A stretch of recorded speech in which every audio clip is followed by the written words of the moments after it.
welcome members and invited guests and those who may be joining us via the webcast to today's meeting of the London Assembly's Education Panel.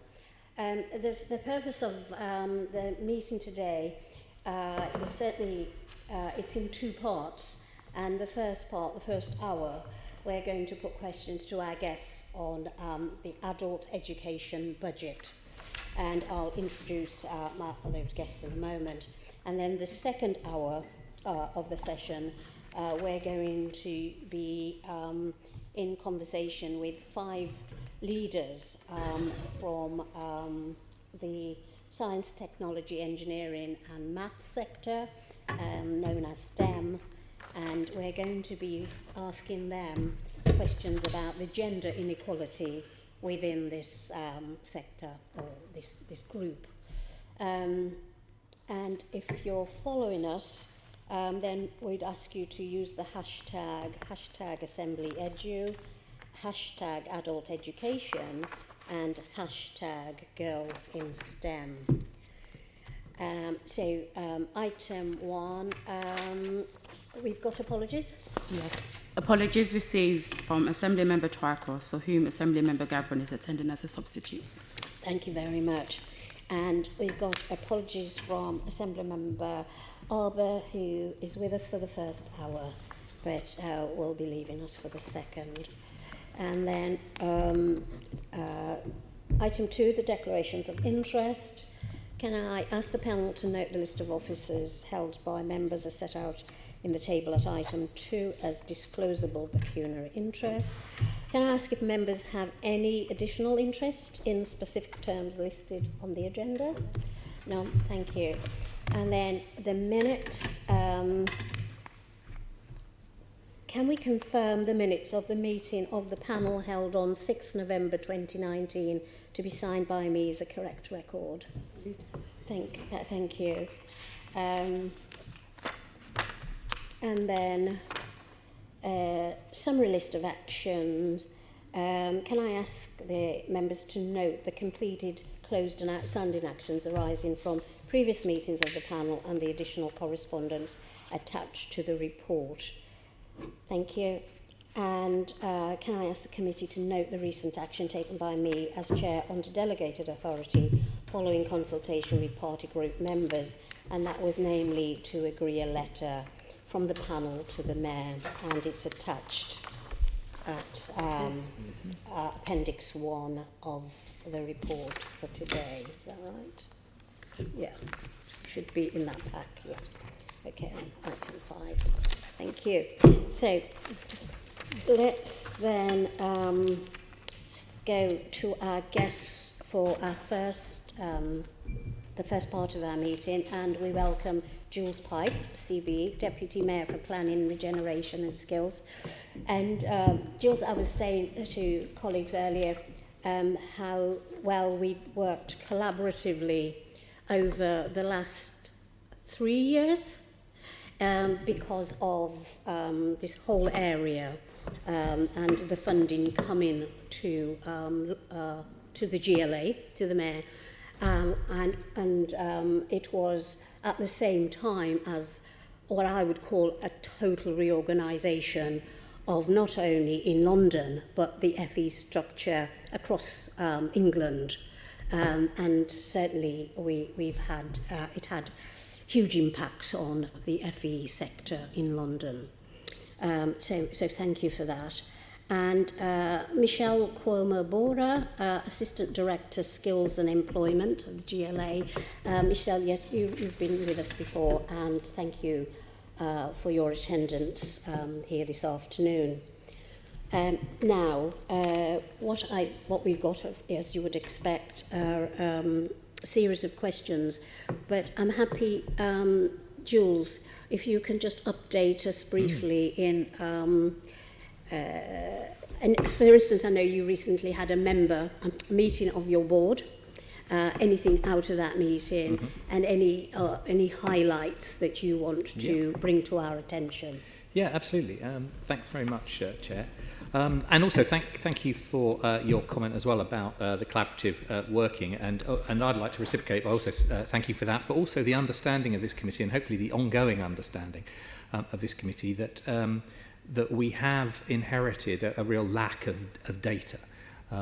This whole kind of transition period has happened where you've been kind of working in a kind of like a darkened glove box with your hands inside, not really knowing the numbers involved. You know, even the money that we were to receive, the original 311 million, wasn't known right up until the last point.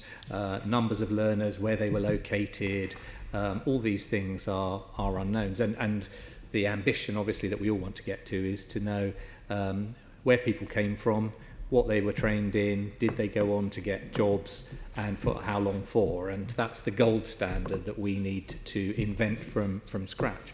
And of course, where we are now at the moment is that the budget was only devolved to the Mayor last August, so we haven't even had a full year of funding these courses. So even if all those metrics were in place to be measured, we wouldn't be measuring them yet, because, as I say, we haven't finished a first full year of devolved or delegated budget.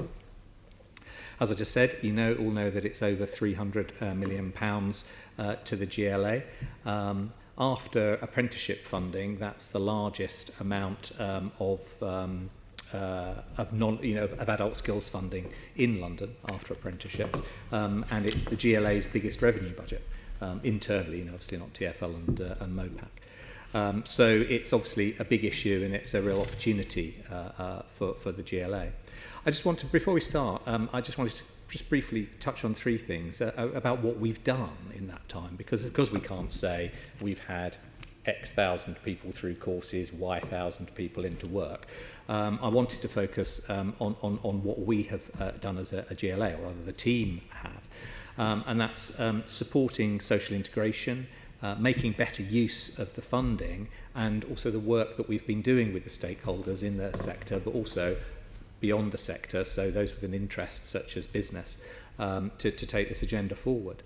On supporting social integration, I have to say as a caveat that we did promise to the government and to providers that we would retain stability for the sector moving forward, so there wasn't going to be some great huge turning upside down of things, and that stability would last 2 years. But that hasn't stopped us making some changes, fully funding AEB courses to anyone who's below the London living wage is probably the one thing that has had the most impact. Certainly was the thing that was most well received to colleges. They were most vocal about when that change was happened. And I'll just give you one little anecdote that, and say it's all only just informal feedback at the moment, but it will be interesting to see what this figure is at the end of the full academic year.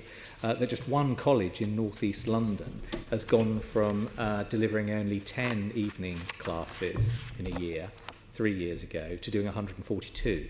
Which one is that? Cornell in northeast London. Cornell's doing 142 evening classes. Yeah, that's not 142 courses, but 142 episodes of evening classes will have taken place, which in itself isn't a lot, but when you think it was only 10 3 years ago, right. And that they are directly attributing to the changes that we made in funding. So that growth, obviously, in the way things are provided, is very welcome. There's obviously what we talked about before about deaf. Can I just ask a question? You said that it's just because I'm new to the committee. You had the budget not devolved until last summer, but you've been funding classes, or you've just started funding classes? As of last August. Oh, I see. So what you're describing is what you've been doing since last autumn? Some of this will have been in preparation for receiving the budget. Funding. We will have consulted and made proposals to do certain things, and then implemented some of these things in this first year, one of them being the fully funding the AB courses for people below, for those earning less than the London living wage. Fine, good, thank you. So we've talked before about deaf Londoners as well, now being able to access a fully funded British Sign Language course, which they weren't previously. They had to pay.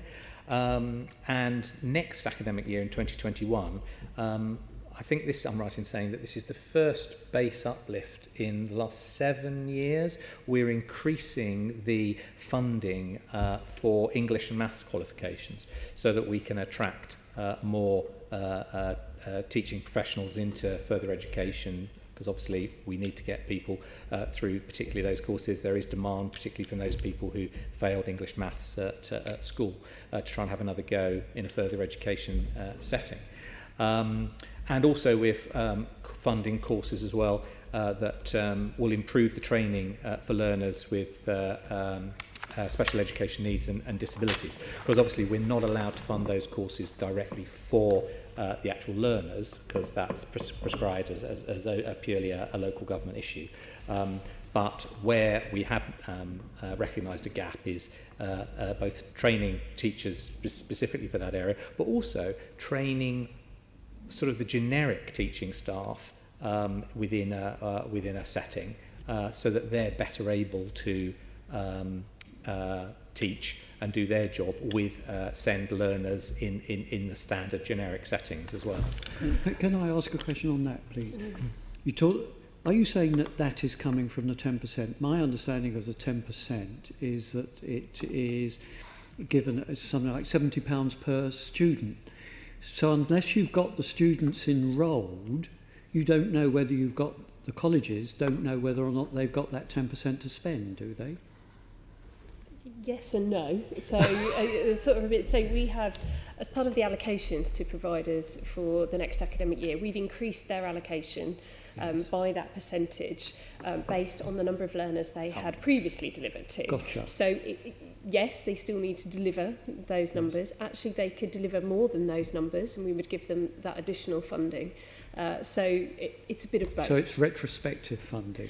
No. So it is they need to deliver the learners, but the allocation is based on their previous delivery in that area.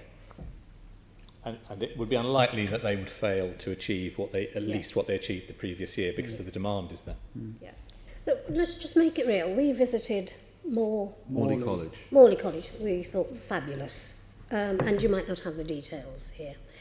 Are you saying that Morley College will have received 10% more than they were allocated previously, and what you're expecting now is for them to deliver more training either of educators or students on English and maths level 1 and 2? Two slightly different things. So we are uplifting the rate we pay for English and maths, because there has been a strong argument from the sector that they haven't had their funding increased in real terms over the last sort of decade. So effectively they're being paid less to do the same thing, and they would argue that they're not able to deliver that as well, because of the fact that they're not getting paid sufficiently to do that. So what we have done, so for example, I don't know Morley's figures, but we have effectively looked at what they were delivering in English and maths last year and given them the percentage uplift for them to deliver to the same number of learners, but for more money. When we say we have given, that's that we will give. We'll give. It's kind of, we're on that cusp about determining what colleges actually get. So this will be for 2021. Yes, this will be for next academic year. So should they deliver the same numbers, they get that money plus that uplift. If they deliver more, they get more for that activity. And what we're hoping that it will prove is that by funding the qualifications sufficiently and at a level that we think is sort of accurate based on all the other data, that the achievement rates should be better in that area. It has quite low achievement rates. Clearer? Thank you. So just quickly on the other two areas, so making better use of funding. Certainly we're doing all we can to minimise any overheads in the management and administration budget. We're able to maximise, certainly make savings in that by what we're able to legitimately draw down from European social funding as well, and the management and administration fees one can legitimately charge to that budget. I mean, that's resulting in a further £900,000 going into the AE budget this year. We've got. I won't get into the details, but we can about some of the projects that's funding. We have. We're only funding providers located within reasonable travel to learn distances from London for London learners as well. That's resulting in a more than £13 million returning to the London budget that was kind of being lost to London institutions on an annual basis. What do you mean it was lost? Well, obviously it was going on learning, but obviously when one starts funding other colleges beyond much farther away, some of it so far away, like Newcastle, that then are subcontracting back to institutions in London. I'm not sure whether the Newcastle one was necessarily a subcontract, but some of them definitely were. Eastleigh College was subcontracting, wasn't it? So Eastleigh in Hampshire was being funded, and then they would subsequently subcontract back with providers who are based in London. And some of these, I'm not saying this was Eastleigh, but some of these organisations would top slice up to 50% of the contract for management and management administration fees, and the remainder going to the college actually delivering here in London. So huge differences between what management administration fees people would charge. So to keep a tighter rein on that, we will only fund within a kind of a diffuse boundary of London. So we haven't got a sharp line. That would be ridiculous not to fund a college that was 2 yards over the London boundary if all its learners were coming from London. So there is a complicated fringe of a complicated debate as well about approach where even if you're beyond the fringe, if you can make the case for funding because of the nature specialism of what you're offering, the London learners that are actually there, then the case-by-case basis we'll look at that. But in terms of good management and maximising our grip on the budget and making sure as maximising what goes to actual learners, it's certainly contributing to that. Also, there's obviously the use of £71 million of European social funding as well, which we were only able to draw down because of the delegation of the AEB allowed us to use that as match funding against the ESF. And just finally, on the stakeholders issue, the third thing, we've really been able to build strong and closer relationship with the FE sector, which really couldn't be done through the DFE and the ESFA because they just simply didn't have the staff. And it was far more a kind of, just give the colleges the money and it'll more sort of, I suppose, market driven, I suppose you could put it that way. But we haven't just come in and imposed our will on them. We have worked very closely. There's dedicated relationship managers at the GLA working with the colleges, and we consult the sector each year, both informally and formally, through the framework consultation, which we have just about to embark on the latest, and just published the latest one. And this year's covers areas such as delivering green skills, improving out-of-hours provision, so again this issue about evening classes, and helping unpaid carers access training. So we're consulting people's views on that. And whilst the consultation is mainly aimed at providers, we are spreading it more widely to get to maximise the input of different views. And it's a really good opportunity for stakeholders to shape the provision in London. And I can't not mention shaping provision without also talking about working closely with business. Under the Skills for Londoners apparatus umbrella, we also have a business board which is chaired by the deputy chair of the LEAP, and they're looking at outcomes. Both outcomes for business, but also well-being outcomes as well, and trying to, they're developing metrics by which we can measure the success of this devolution and what we're funding. I think that's probably covers it as far as opening statement. No, that's lovely, and that actually covers the opening question from me. And I've just got a few points to clarify. You talked about 71 million European social funding that's used to match, and that's been very helpful. How long will you have that for? Until I think it's 2024, but delivery closing in 2023. Until So it's until 2023. until 2023. So that will be the end of the delivery, and then the kind of the things wrapped up administratively by 24. Yeah, okay. So I'm just And trying the to be clear. So that means for 2020-21, you were able to match 71 million. 21-22, another 71 million. No, it's across the whole lot. So it's 71 million over the 4-year period. Oh, okay. Well, I'm glad I Yeah. asked that, because this is what I just thought and thought, well, that's an awful lot of money that you're matching each year. So that's over the 3 years. So it's in total Yeah, 'cause 71 until 2023. Yeah. I'm glad we got all we could Yeah. use as match, is the element of the AEB that we procure, not what goes to colleges in grant funding. Right. So because obviously EU rules has to be open procurement, and we did 50%, about 50% in the end of the budget we used as match. Yeah, so we have around £34 million a year that we use as match, that we expect those providers delivering that to return additional sets of information which allows us to match that funding. We was going to be too ambitious to do 100%. It would have been nice to double that amount of ESF money, but we would have run into a lot of trouble where certain outputs didn't tick the boxes in EU terms, and then we wouldn't have received the match funding, but we would have spent the money, and so that could have opened us up to a £30+ million hole. So we were relatively cautious and just matched 50%. So we're confident that out of all the 34 million a year across 4 years, enough of that will be able to draw down £71 million worth of match. Okay, and my colleague is going to pick up about budgets, but it's just something that I'm particularly exercised by, and that is you've got your business board. The LEAP has got millions of its own, hasn't it? What's the LEAP fund in per year?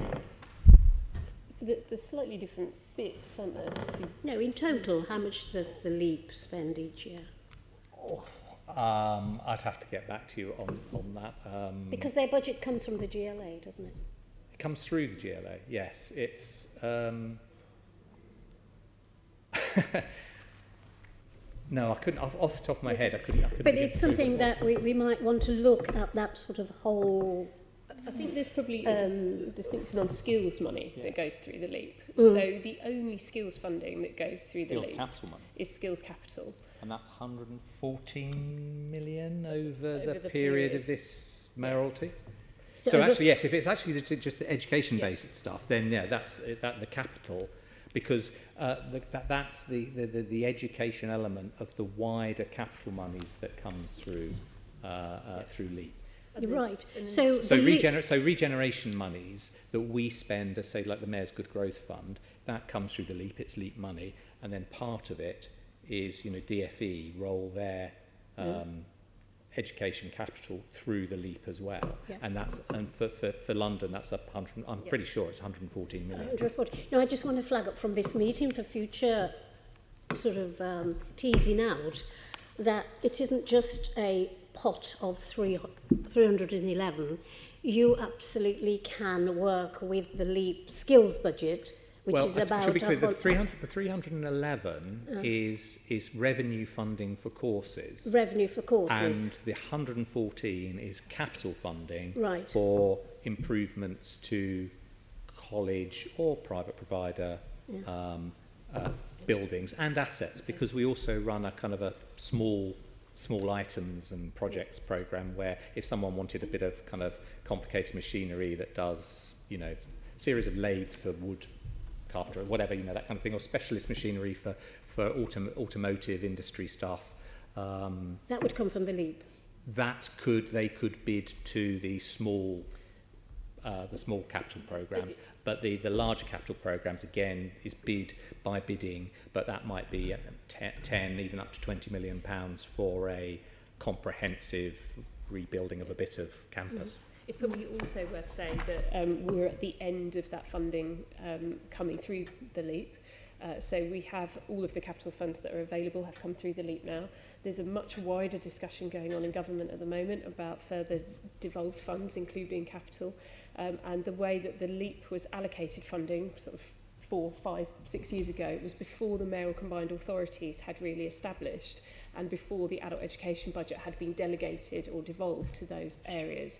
So there's a slightly separate discussion happening now about any future skills funding and whether that goes to a LEP or LEAP areas or whether that goes directly to the mayoral combined authorities or the GLA. So we're sort of in a sort of unknown phase at the moment in terms of future funding. Okay. No, I mean, I just think it's important that we absolutely explore that you've got to have facilities that are conducive to learning. Yeah. You know, commissioning 1,000 courses in crap locations is going to lead to students really not wanting to attend. And I just wanted to be sure that working with the LEAP, it's that sort of benefit that could occur, that you could get some capital development. Yeah. If your trip to Morley was recent, then you would have seen They were building when we were there.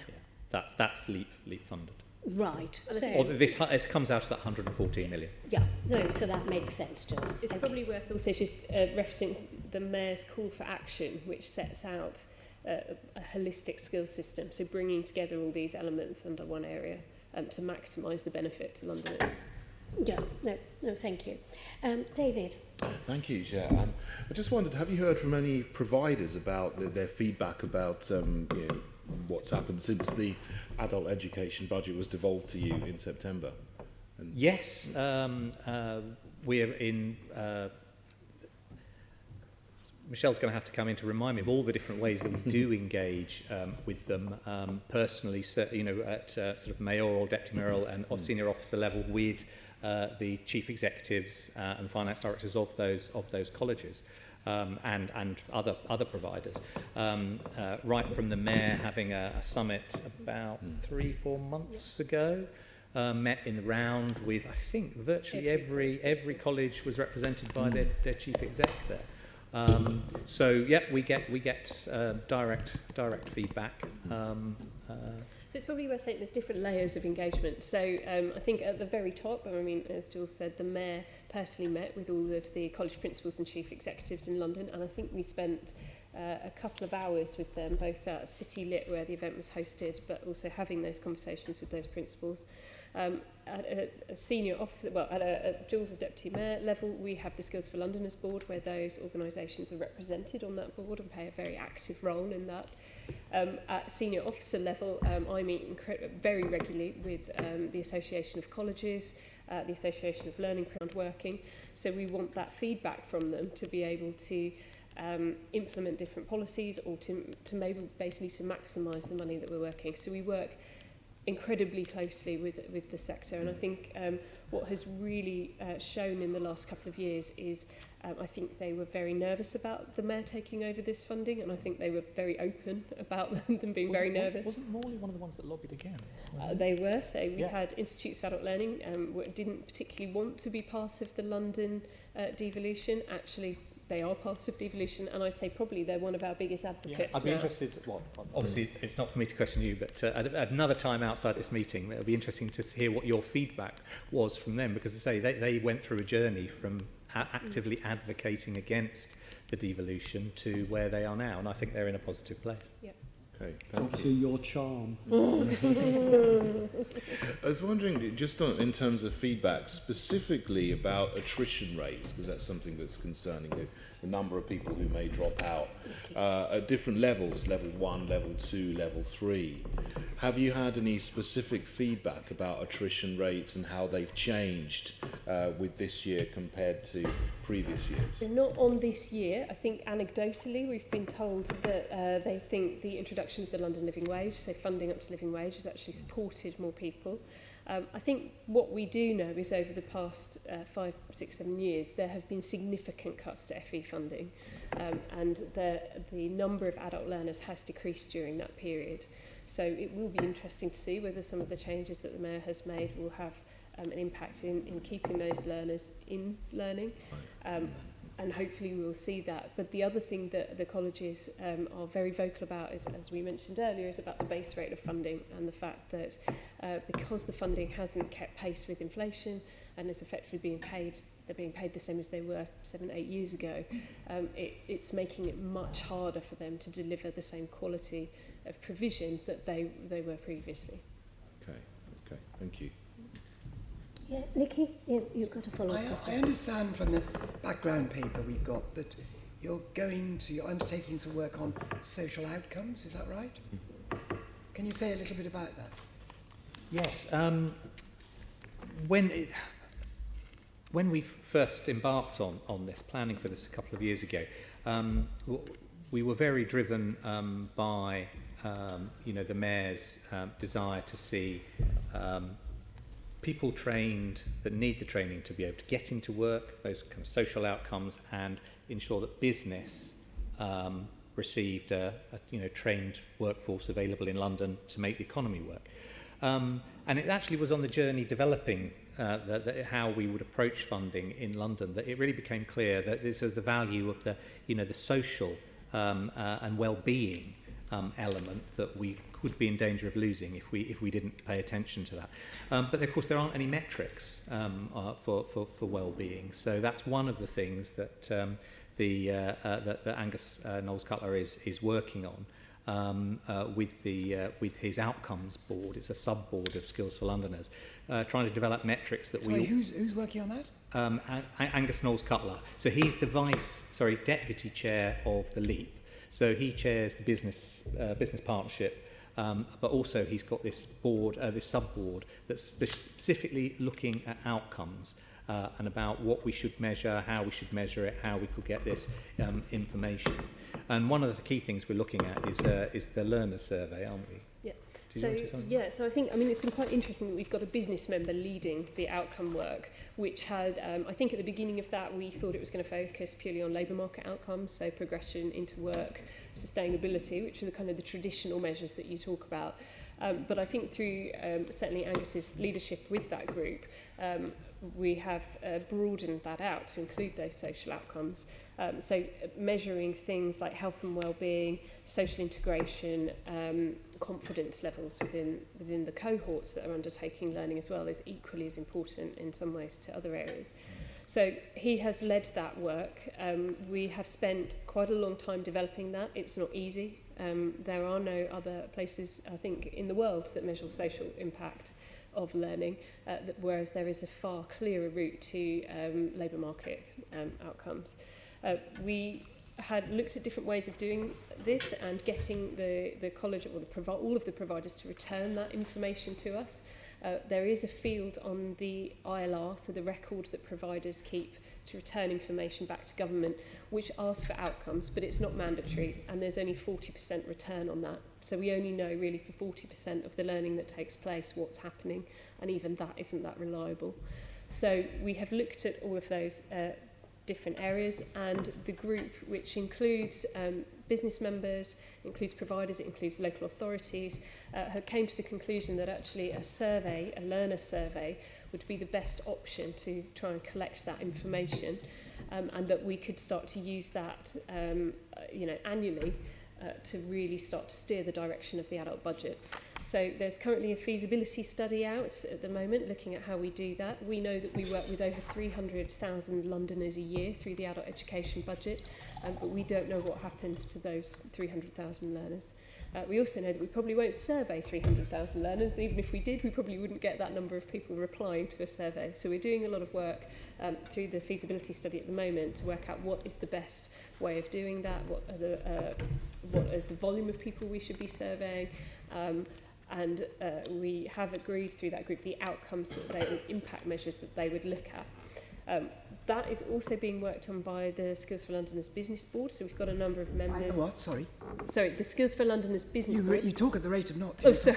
Sorry. Sorry. It's very, very fascinating. What were you just saying? So we've got the feasibility study out. The other group that we're working with is the Business Board, so the Skills for Londoners Business Board. And a number of their members have different levels of experience of surveys and this kind of analytical work. So we're having further conversations with them to help develop this. So whilst we're looking at economic and social outcomes, we're also bringing in business, the voice of business, to help us develop that, as well as bringing the sector along with us on what I would say 2 years ago was quite a significant concern of providers that the Mayor wanted to focus on the impact and outcome of learning. I mean, as we've discussed many times at the board, we always have to rehearse as new people or new borough representatives come onto the board about why we can't simply join up anonymised data from the learner records and tax or national insurance data based on NI numbers. But there's a whole issue there, isn't there, about the availability, and not just the availability now, but whether that kind of gold standard of being able to have a coherent, accurate picture of all what people went through at college, where they end up in their destinations over 6 months, a year, 5 years. There are issues. Michelle's better positioned to me than to describe the problem. Will it be qualitative as well, your survey? Yes. Because ticking isn't always the best way. Absolutely. So we're looking at, so the feasibility study is looking at all of that. So, for example, if we want to know about, we focused on digital inclusion, for example, or people at ESOL, it's probably the best way of surveying those people is probably not writing a survey in English that they won't be able to understand. So we would have to adapt that. And that's what the feasibility study is looking at. So who are the Londoners that we want to focus on? What is the impact we want to measure? And what is the best way of approaching those individuals to get a response, a good enough response for that to be used? So all of that is currently happening at the moment.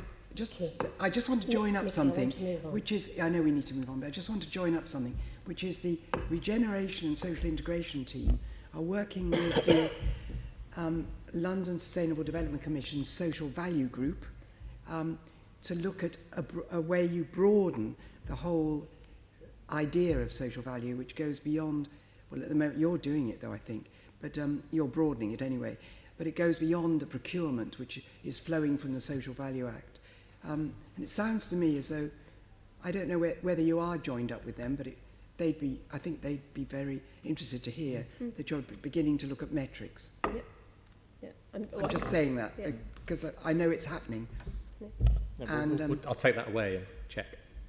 Good. Okay. Thanks. Thank you. It's the next question was about data and about the number of contracts you have with providers. I think we don't.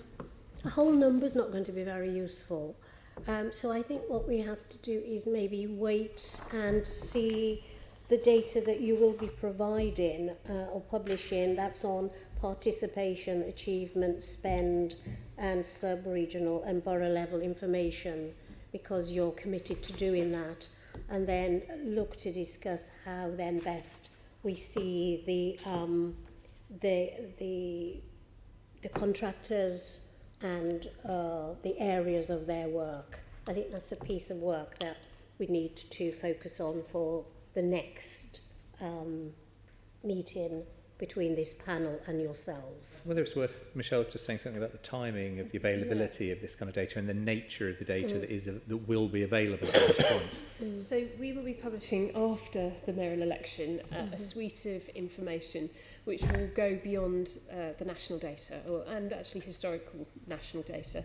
We're looking at, it won't be by provider, I think, at this stage, because we will be midpoint through the year. but it will be by sector subject area. It will be by borough. It will have borough level, and it will have sub-regional partnership level and London level across a range of different indicators. It's a fairly comprehensive set of data, we think. We are having to get clearance from DfE to actually publish that, so we can't publish ahead of national statistics. They're publishing, I think, around the 28th, 29th of March, which obviously takes us into the pre-election period, which means that we need to wait till after that period is over to publish the London level data. But there is quite a lot of information that we'll be publishing there. We can share that with you so you can see what indicators, what we're looking at.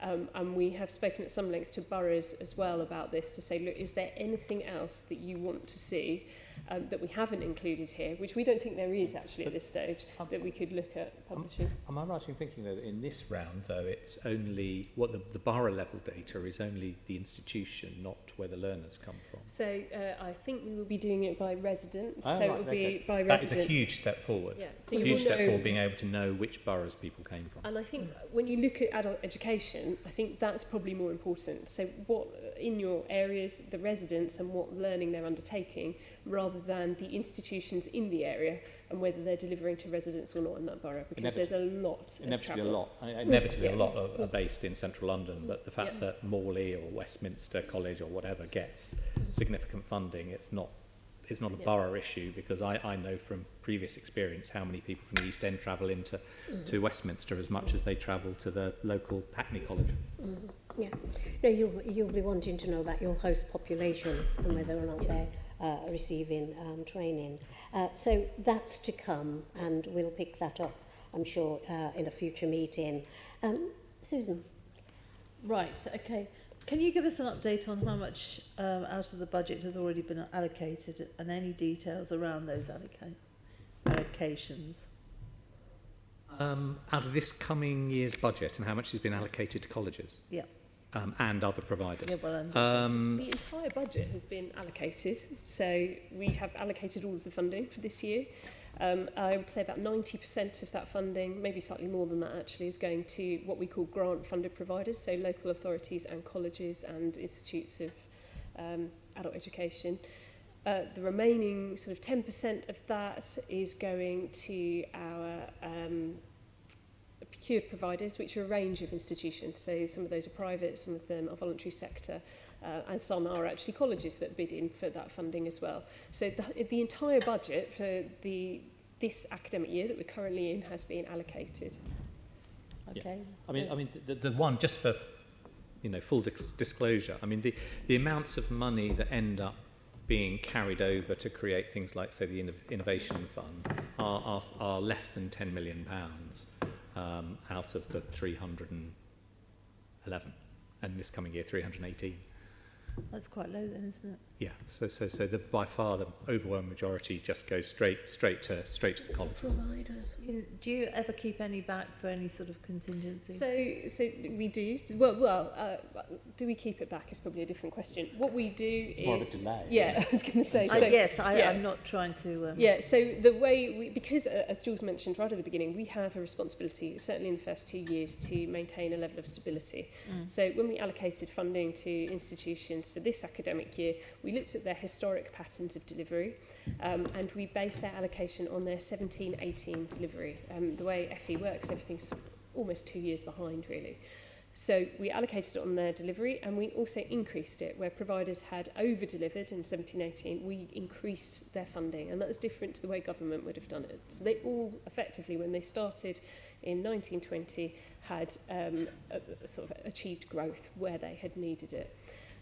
We allocated all of that money across both our procured providers and our grant-funded providers, and we did have some money, which was 6.3, I think, unallocated at that point.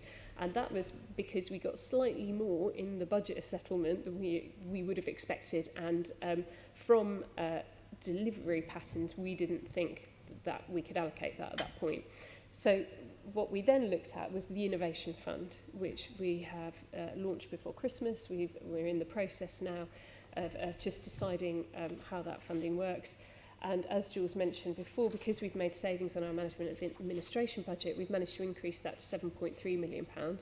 And by the end of next week, those providers that bid in for that will know the outcome, and we have managed to allocate all of that 7.3 million to providers for spending this year. Okay, thank you. Okay, Tony. Yeah, I wonder if I can expand on that last bit.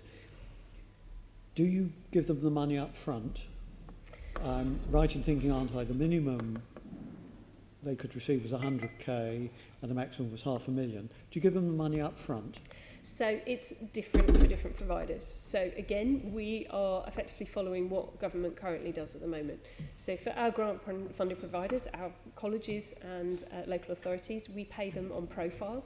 So they know at the beginning of the year, on a national profile, what they will get paid for that year. And we pay them regularly.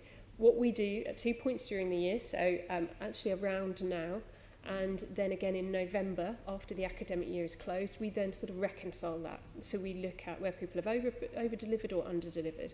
But the benefit of having our relationship managers on the ground and working with those colleges is that it shouldn't be a surprise to us where we end up within that. So it gives us that intelligence to be able to work within that.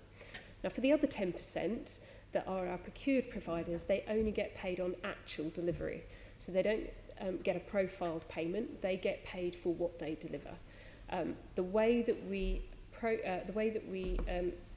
broadly manage that is using a national profile based on historic delivery for our finances. So we look at, we should be paying X amount throughout these months, but they only get paid on what they deliver. All right. Doesn't that kind of link in with the previous discussion on attrition rates? Supposing they don't recruit, are you able to claw back any of this money? Yes. And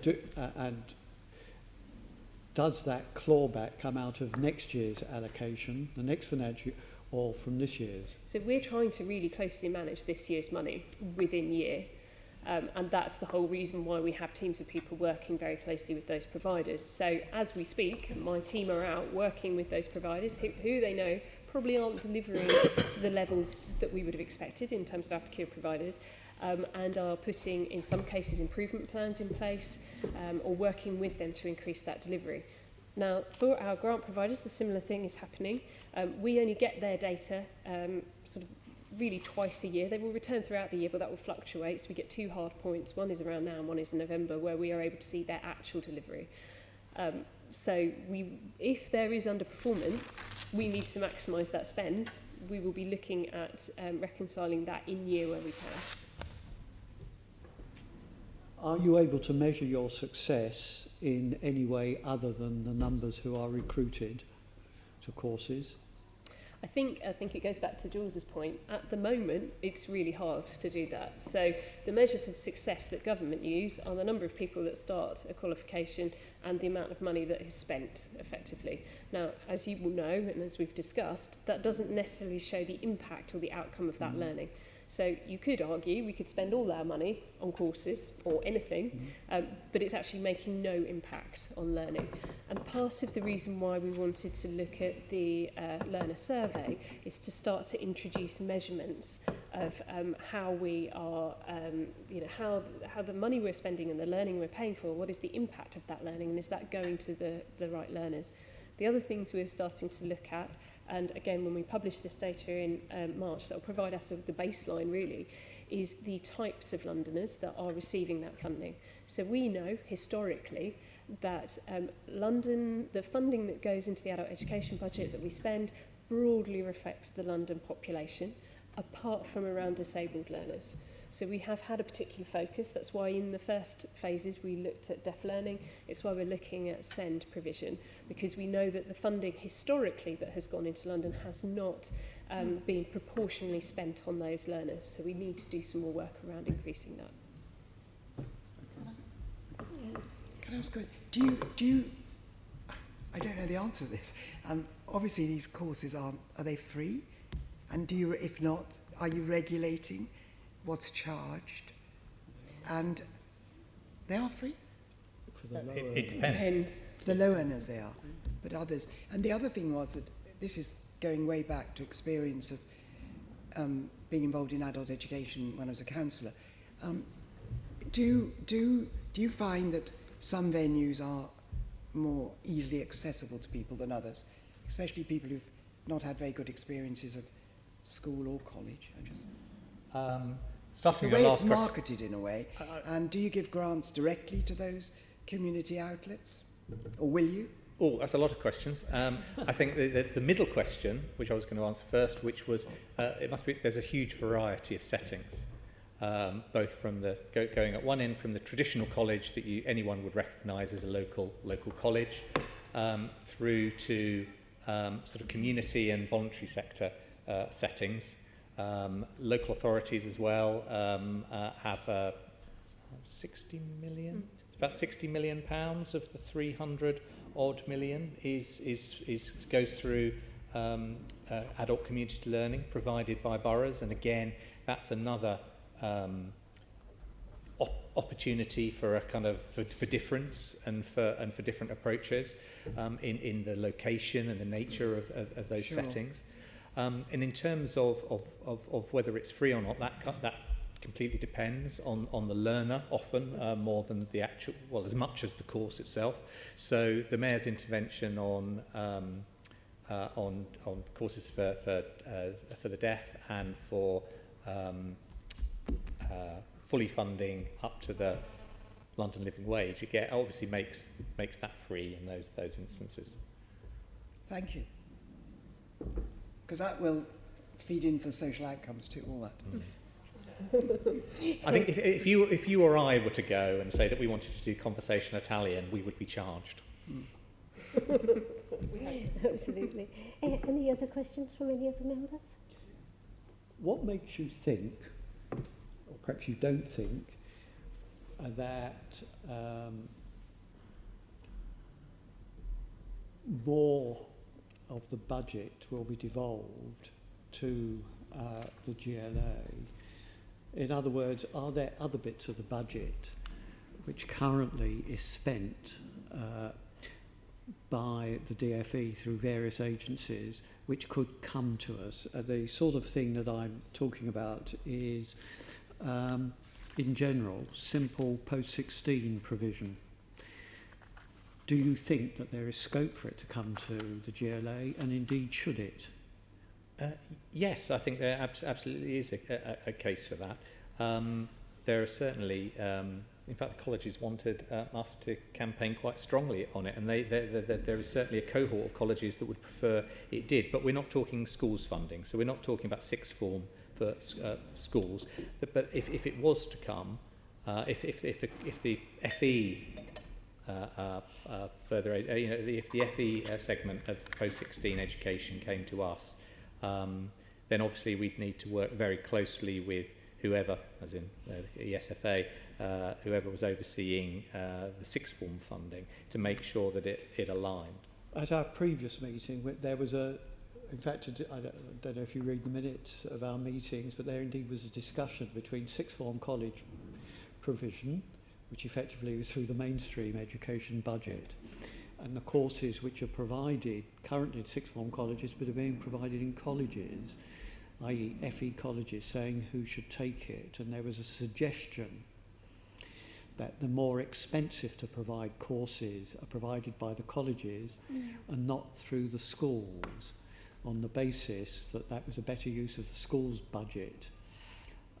If they can offload it onto you, I'll rephrase that, offload it onto the colleges.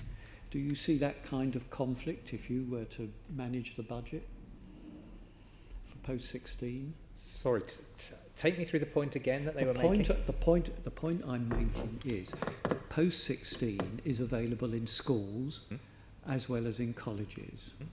And the inference was that colleges might be poaching on sixth form provision, and it was suggested that the area in which the colleges could most easily poach would be on courses which are expensive to provide.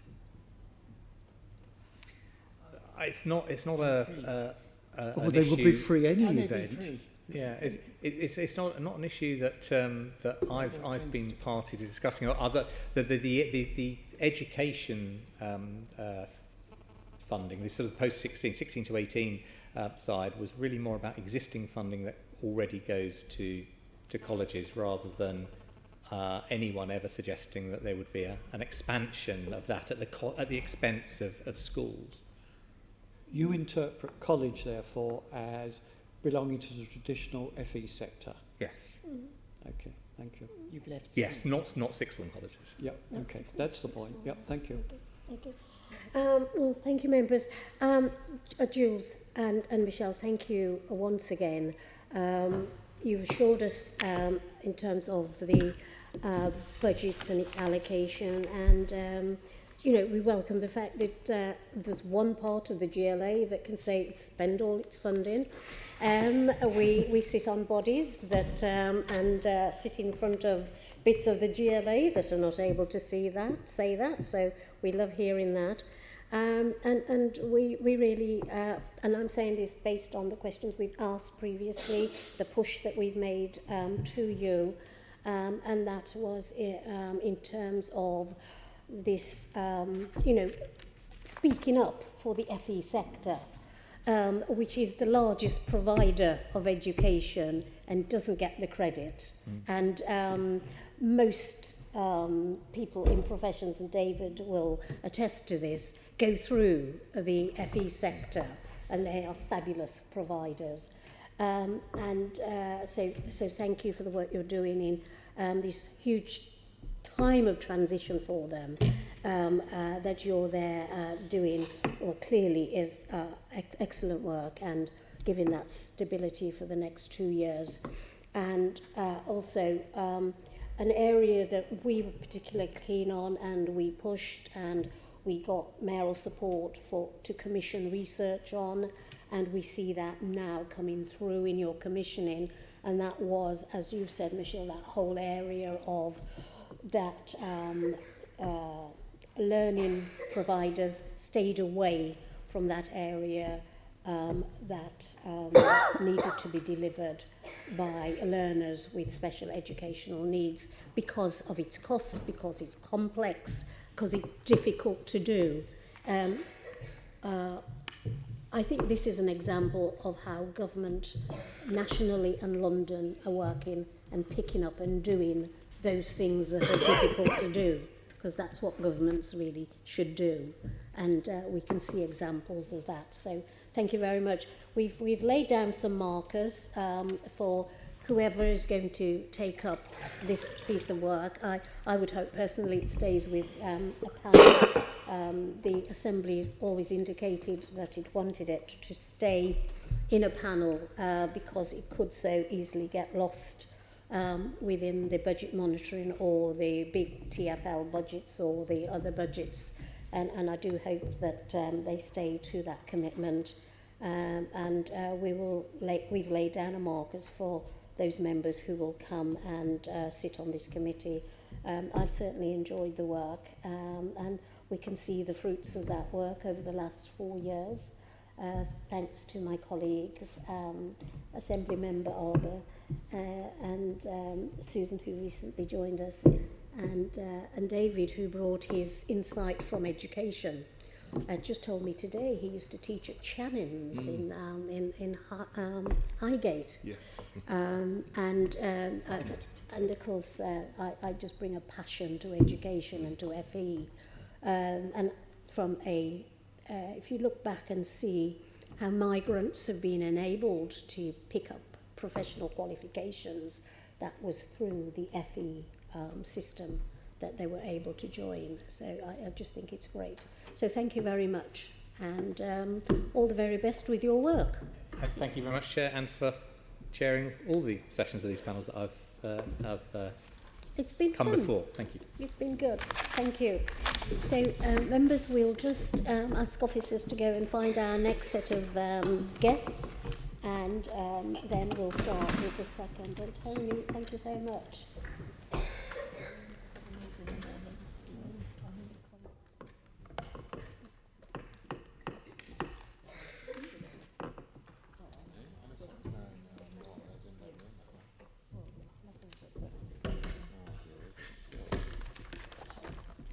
Everything that's in Grant's papers has got absolutely nothing. I can see the good doctor. GLA, Chamber, Sound.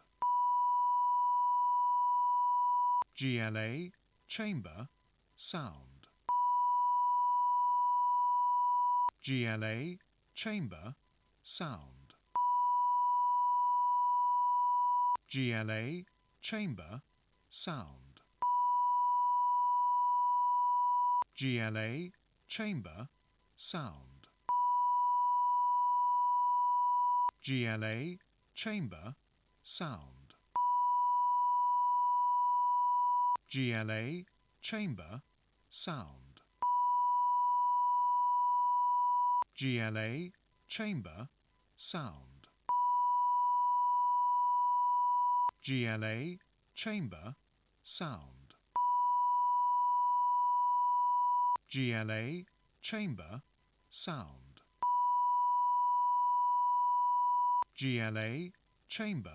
sound. GLA, chamber, sound. GLA, chamber, sound. GLA, chamber, sound. GLA, chamber, sound. GLA, chamber, sound. GLA, chamber, sound. GLA, chamber, sound. GLA, chamber, sound. GLA, chamber, sound. GLA, chamber, sound.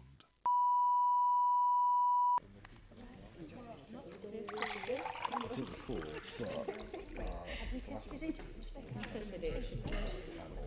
Okay. It's okay.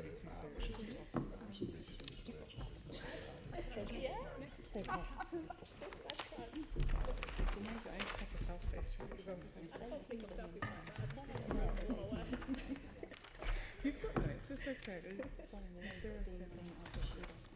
Okay. Did I? I don't think I did.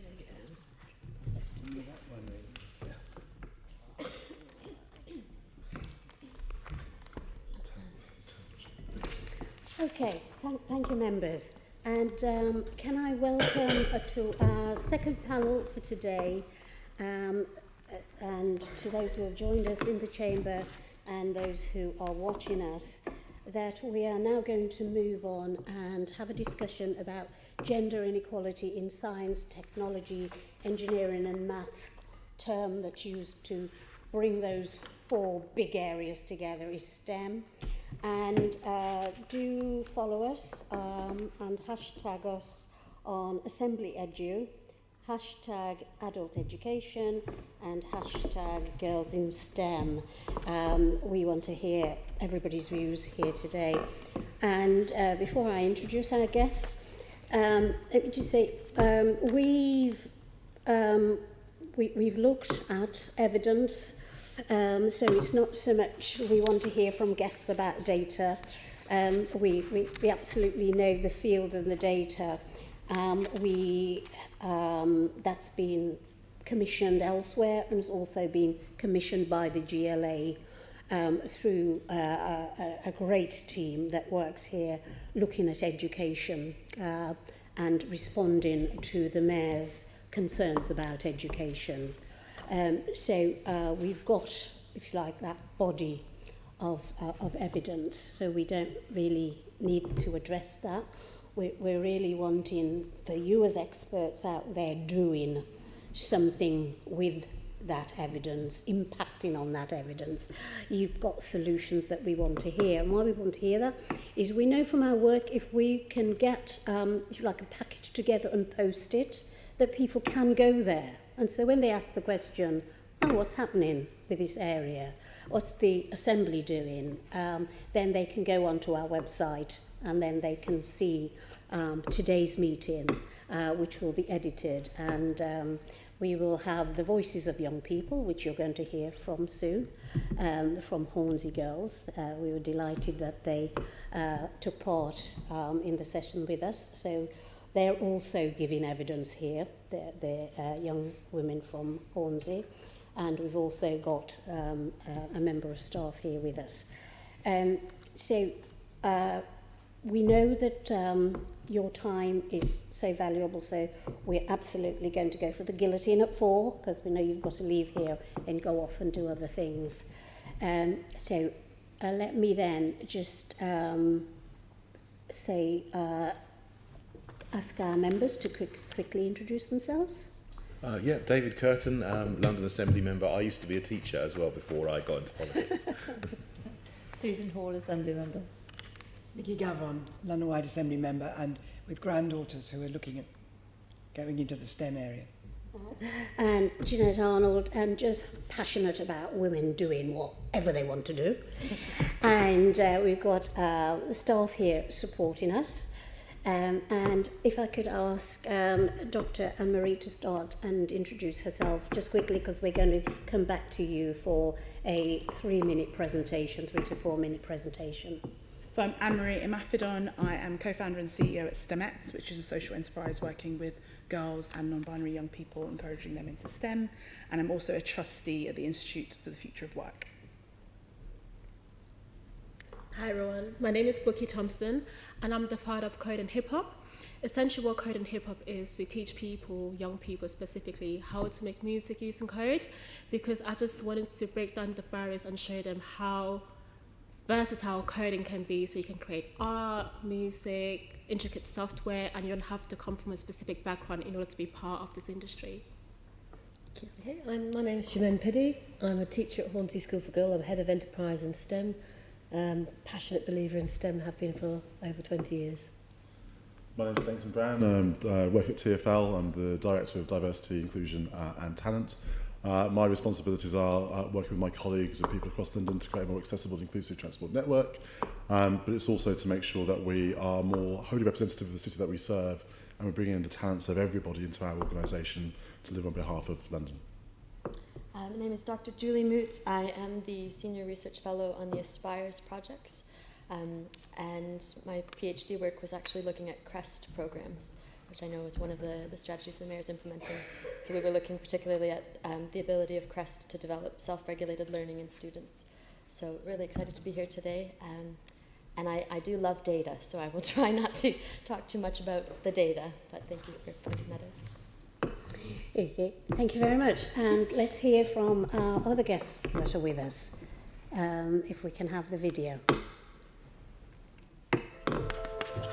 A lot of the time, STEM can seem quite daunting because it's quite a technical, mathematical subject. It's not very accessible. You know, you need a computer, you need the technology, and if you don't have it at home or the interest, like say maths, it feels quite separate from you. If you look on TV and if you look up STEM engineers, you'll mostly find men.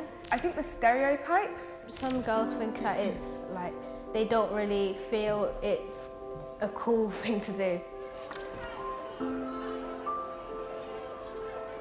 STEM is the heart of our curriculum, which we think offers progression across all areas. It has a massive impact on their thinking, on their critical skills, on their reasoning. The world is changing so fast, it's so technological. We want the kids to be informed, we want them to be asking questions and curious and being able to make decisions about their future. We have a real advantage in that our key audience is girls. I like gaming quite a lot, so STEM interlocks quite a lot with the gaming world. I think it's important because it gives you so much knowledge on other things that you might not know, for instance robotics. I never heard of it before I did STEM in the curriculum, so yeah, I really enjoy studying that. No, this is distracted by that reason, right? We got it! Yes! We got the black, we got the tyre! Come on, Miss Penny, we got the tyre! Miss Penny, it didn't work! No, it does! I think it's generally good to exercise your mind, to do problem solving, you do like creative thinking and things like that. This is Arlo, our dancing robot. He also is the one that does the map challenges. We named him that partly because we had to find short and easy names. I enjoy lots of things, which includes graphics and technology. Like I like filming. I also like playing games as well. I think if you saw more women in the industry, there'd be more role models for young girls, because it's much easier to relate to like a woman in a career than a man if you're a girl, because you can see like, oh, I can actually see myself doing this. So for us it's really important that our girls are innovative and they're taking part in these kind of industries that can really change and challenge people's lifestyles, their way of thinking. I think if we had even more trips and more people coming in to talk to us, then it would be more encouraging. Probably more clubs that are for girls. Girls tend to get quite put off when there's lots of boys in the club. I think there's an increasing number of opportunities for STEM, but they still need to be something that the kids can talk to and access in a way that they're not doing at the moment. If there was more advertising and people realise how much more they can get out of it, they might be more popular.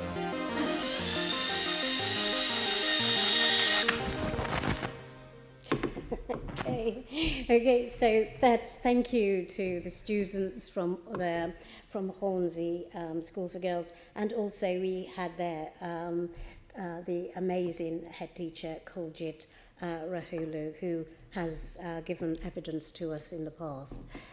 So just now to our guests, from what you've heard from the young people and from your own experience, just give us a 3-minute feel about the issues around gender inequality in STEM. So I think the girls touched on quite a lot of it. I was kind of nodding along and smiling and laughing with them there. I think it's a very important thing, and I think we have to remember why it's important that we have this diversity in STEM. And that's because this is building the future, and this is building the future for everyone. And as things are at the moment, with the statistics that we don't need to go back to, what we're seeing is that innovation is stifled, and actually innovation is becoming more harmful, and there are quite a lot of kind of consequences, actually, unintended consequences, with lots of the technology that we're building at the moment and the fact that we don't have that diverse workforce.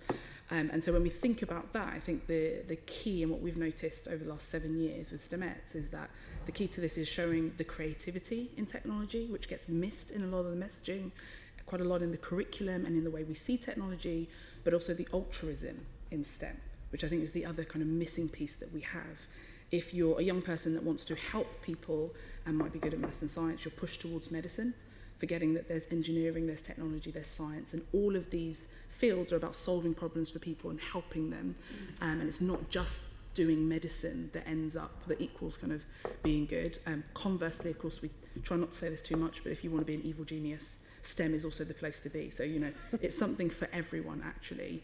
So what we have seen over the last 7 years of STEMettes is building that creativity, that altruism, and bringing role models in. That's the kind of cocktail that we put together for the girls, the young women, and the non-binary people that we work with. Our ethos is that everything is free for them to attend, everything is fun, and there's always food, mostly because people like free food, and actually you use that to entice them in. And also we can have that association where every time you eat, you might think of STEM, which I think is slightly more positive than maybe what some of us remember from maths lessons or whatever else we might have had. And so the other thing that we've ended up working on from the Aspires project is that idea of STEM capital. So trips, which the girls mentioned in the video, we kind of spotted that a couple of years ago, actually, that there's not that many STEM trips that are available. If you want to do history or English, there's lots of places that you can go to, especially in London, whereas actually, up until that point, STEM equals Science Museum, and nowhere else does STEM happen.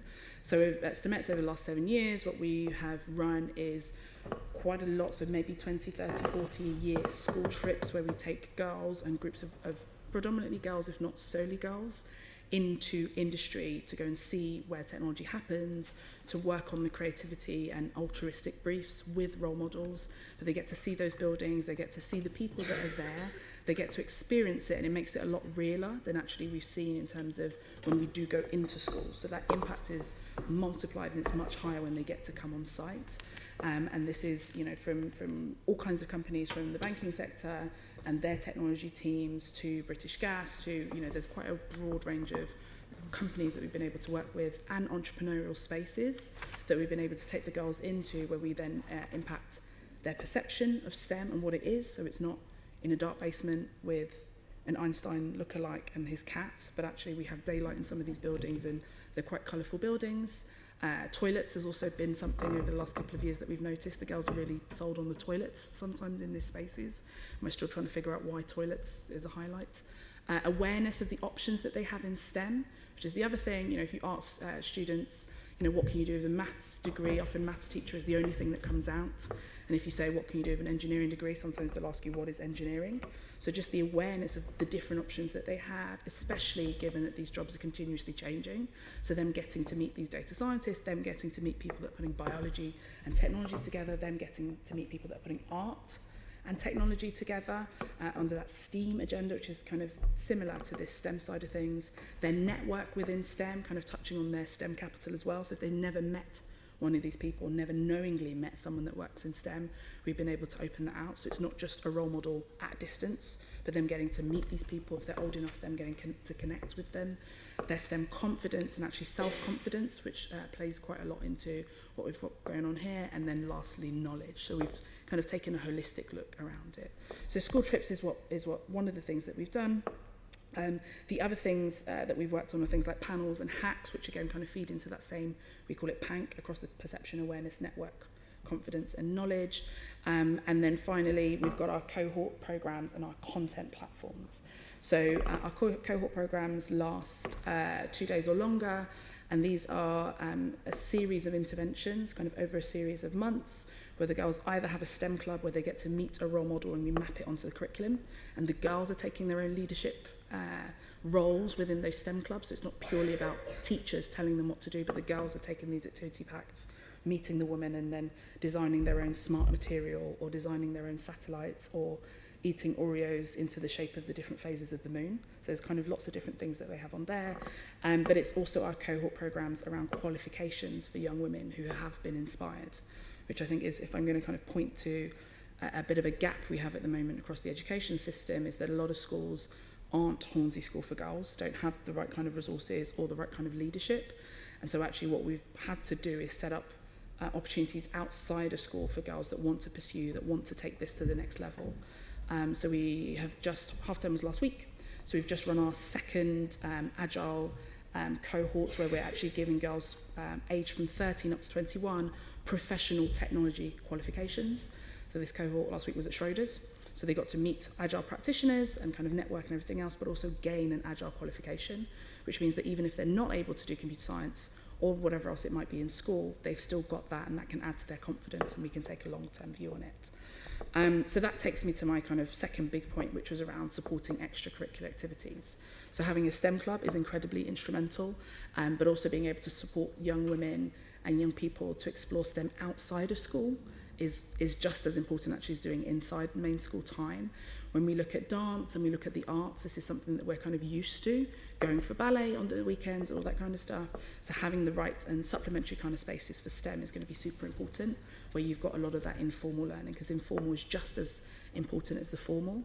And when we look at the fourth industrial revolution and the habits that people need to have, we do need that lifelong learning, because this technology is not going anywhere. Actually, it's moving a lot faster. And the qualifications that these young people even get at 16 still won't necessarily prepare them for what's going to be happening when they're 20, when they're 25, when they're 30, and so on. So actually, the importance of informal learning, self-guided learning, and giving young people the confidence, as we've seen with things like Crest, to go out and learn on their own and have that's maths at school, but that's not necessarily all that maths is also going to be super important to allowing girls to be a part of it.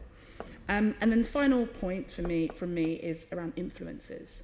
So this is something that I would appreciate actually if the Assembly, I know you're already doing it, but recognise that this is a big part of the puzzle, is that these girls and these young women and these non-binary young people don't make these decisions about their future careers in a vacuum. They have parents, they have society around them, they have media representations, they have boys in the classes sometimes as well. And so actually us influencing those influences is also very, very important, and empowering these young people to be those influences. So we've got this with our online platform, we've got something called the STEMette Society, which is global, but it's for young women to actually learn from each other, share with each other, share the issues that they have, and actually get into that habit of sharing and being influencers to others. So it's not just about them knowing about the Hedy Lamars or the Stephanie Shirleys, but it's about them being able to tell others, tell their brothers, tell their dads, tell their mums, tell their aunts, telling everyone else that actually this is what STEM is all about. And even though that might have been what you saw on the IT crowd, on Big Bang Theory, this is what it really is. Every time we connect to Wi-Fi, we should be thinking of Hedy Lamar, the Hollywood actress. That should be something we're doing, because she's the person that created it. So allowing them to influence others and support their parents has been something else that we've found really important. And if I've still got time within my 3 minutes, I can't see a timer. No, I think you've gone well over your 3 minutes. But Oh, sorry. Give us your last point. The last point is about push and pull effect. So this isn't just about girls in STEM, this is about boys in arts and boys in English. And I think we need to take that holistic look across all of them to know that this isn't a problem in isolation, that stereotyping works both ways. And that's why we're seeing what we've got at the moment. Okay, thank you very much. Okay. Bookie, what can you add?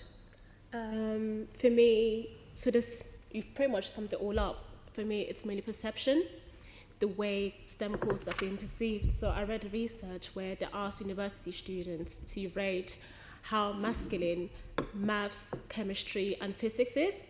They found that for both genders, maths and physics is seen as more masculine over chemistry, and that seems to influence the career aspirations that the students would pick. And this is not something that just happens when you're in university. This happens from when you're really young. Again, they ask primary school kids to draw up what they think a scientist looks like. And we have the stereotypical white man, scruffy hair, white lab coat. So I think it's very important that we change the perception of what it means to be a scientist, what it looks like. The people, like the Hollywood actress that you mentioned, no one really knows about her, that she was an agent, Hollywood actress, and a scientist, and a spy. And I feel like if this is something would push into primary schools, so many girls would be inspired. And I also feel like whilst we talk about gender inequality as well, we should also talk about the actual racial barriers that comes with it, because that's something white girls don't have to deal with, and that's added stress on black women. Because again, I read research that for university students, black women and ethnic minority women feel like they're treated differently in university than their white women counterparts and white male counterparts, and that again influences if they're more likely to pursue a career in STEM. So I know there's, I think, roughly 3% of black people in London. So I've heard the argument that, you know, there's not a lot of us, so how do you expect there will be a lot of us within these fields? But then when you look at the added barriers for us to get in, we don't really have a true representation of what possibly the number of ethnic minority could be within the STEM fields. So I think perception definitely is something we need to look at. Thank you very much. Jiminy? Yeah, hi. Well, I think I wrote similar points to both of you, but I think from a people's point of view, that quite often STEM appears very difficult and challenging, and that girls in particular, they have a confidence issue with studying STEM, and even if they're successful at it, they perceive that subject as quite hard in the future. And that is something which is, we teach STEM at Key Stage 3 in my school. We do lots of successful projects, and that is prevalent about them taking it up further. As from a parent point of view, a lot of parents still have quite a stereotypical image of what STEM and engineering really does entail.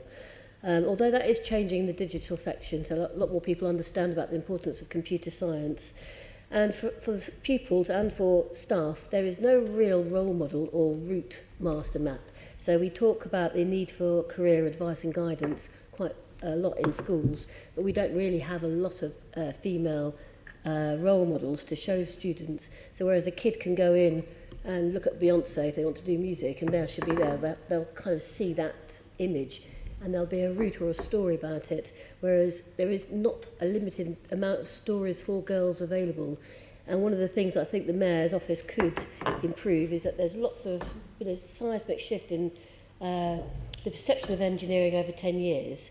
There are things like Big Assembly where there's apprenticeship routes, and subjects like design, technology and science, they're beginning to look at what careers are. But as a teacher, we're not in that changing market. We need much more information and guidance about what that looks like and what the route is for young people to go into. Because, you know, people want to study history, and they might, you can talk about analytical skills and stuff like that, but people don't always know about what STEM leads to. So there's such a vast majority of careers. We don't see any women, we don't see a lot of ethnic women either, in there. So that would be an amazing thing to have a website, an interactive spot on the Mayor's website where students could go, it was updated, it talked about what your route was into the role.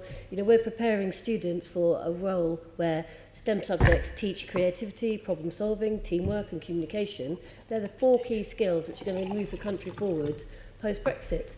And in the future, if you're not going to be a flexible learner, you're not going to survive, and nor are we. So I think it's really important that that kind of emphasis for students is there. And that's for me as a teacher. I mean, my knowledge of the changing marketplace is quite limited. You know, I went to school, and although I didn't go into teaching straight away after school, I don't have that. There is a wider implication just on the curriculum. The schools are all judged by EBAC, which is history, geography and languages.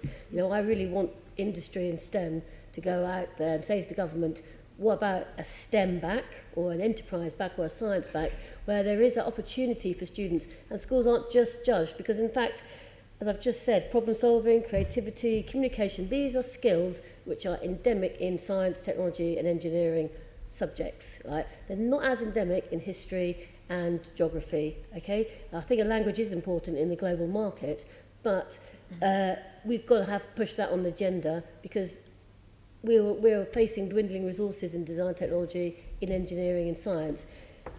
We need that kind of promotion going on. It needs to come from both ends. So I think there's been a wider participation of engineering and people in raising awareness about engineering, but the perception at school is still that, you know, like design technology courses have dropped by 20,000.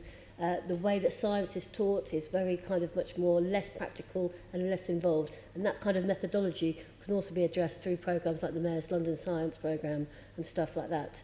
And I went to a Wikipedia, Mayor's Women, and it's events like that where all of those women entrepreneurs could have been filmed. We could have had a sort of a backstory about how they did it and the challenges they faced. That could have been filmed, put on the website, that could be accessible to all students, for teachers to use in classrooms, as we do like the big assemblies that the engineering people do, so that you can see it all the time. There's an update and there's a current conversation being engendered. So that's my feelings. Yeah. So can I just take you back to that last point that you made? That was, you were at a conference? Yeah, there was a Mayor's London conference about women in entrepreneurs last year, and there were female entrepreneurs presenting, and that was a golden opportunity. For us to be filmed, or them to be filmed, to talk about how they got there. You know, children don't know how to get into jobs. All the jobs that we as parents or grandparents know are traditional roles and traditional routes. You know, we know that we're going to live to 100. We know that you're not going to have one job anymore. You're not going to go into banking and probably stay there. You're going to be using key skills flexibly throughout a number of roles in your life. And that is what's quite scary. You know, if you're a 12-year-old or 13-year-old and you say, I want to be this, how do you get there? You know, what does it involve? You know, what does it look like? What were some of the challenges and some of the things? I think it's really important. Well, thank you for that. And just to say, a recommendation to the previous mayor about parents. Where do they go to find out about just basic education needs? And they told us, we had a conversation with parents, because people who know forget that behind them are coming a group of parents who have no knowledge of the world they're entering into. And so we were instrumental in getting the education portal fitted onto the GLA site. So I just love that recommendation that you've said, that it would be lovely for us to see that sort of output from GLA activity that is informing London, not just about the mayor says, but from professionals that are involved with some aspects of his work. Thank you for that.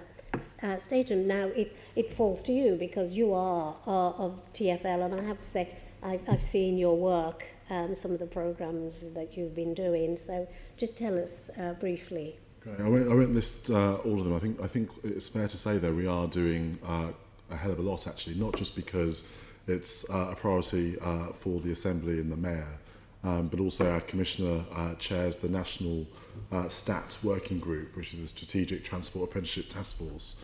and they have an explicit goal to improve the number of apprentices offered all across the country in the transport industry, in road and rail, but in particular increasing the number of women who want to put themselves forward for apprenticeships too. But what we also know is that we have a skills gap. We're in a genuinely global race for talent and acquiring talent. And we also know that if we have more women and people from more diverse backgrounds in every part of our organisation, but particularly in some of those STEM-related occupations, we're much better able to design in and design out biases. That's already been touched on by the panel. It's incredibly, incredibly important. There's a fantastic book, I think, called Invisible Women, which sets out some of those, some of the areas that have not, I won't name them for the benefit of today, but have not designed in and designed out structural gender bias, which leaves people to be less safe. So from our perspective, safety and ensuring that we're as safe as possible for all our customers and passengers, and we're able to be creative and innovative for the benefit of all our customers and passengers is incredibly, incredibly important. I think the main challenge, which has already been touched on by people who know more about this than I, is just around changing perceptions. We have hundreds of STEM ambassadors. We have a Women in Tech staff network group who recently won an award for some of the brilliant things that they do, going out outreach activity into schools and into colleges to give people a very different view of the types of careers in tech. We recently, of course, had the Year of Engineering as well, and over the last 2 years or so, we've had over 55,000 people having had some contact with somebody from TfL, and a good proportion of that will be women, to encourage people to enter into engineering as a career and as a profession. We have an Innovate challenge, which we host every year, that we do in partnership. You came, I think, and gave the opening words at the last Innovate challenge, where we go to schools all across London.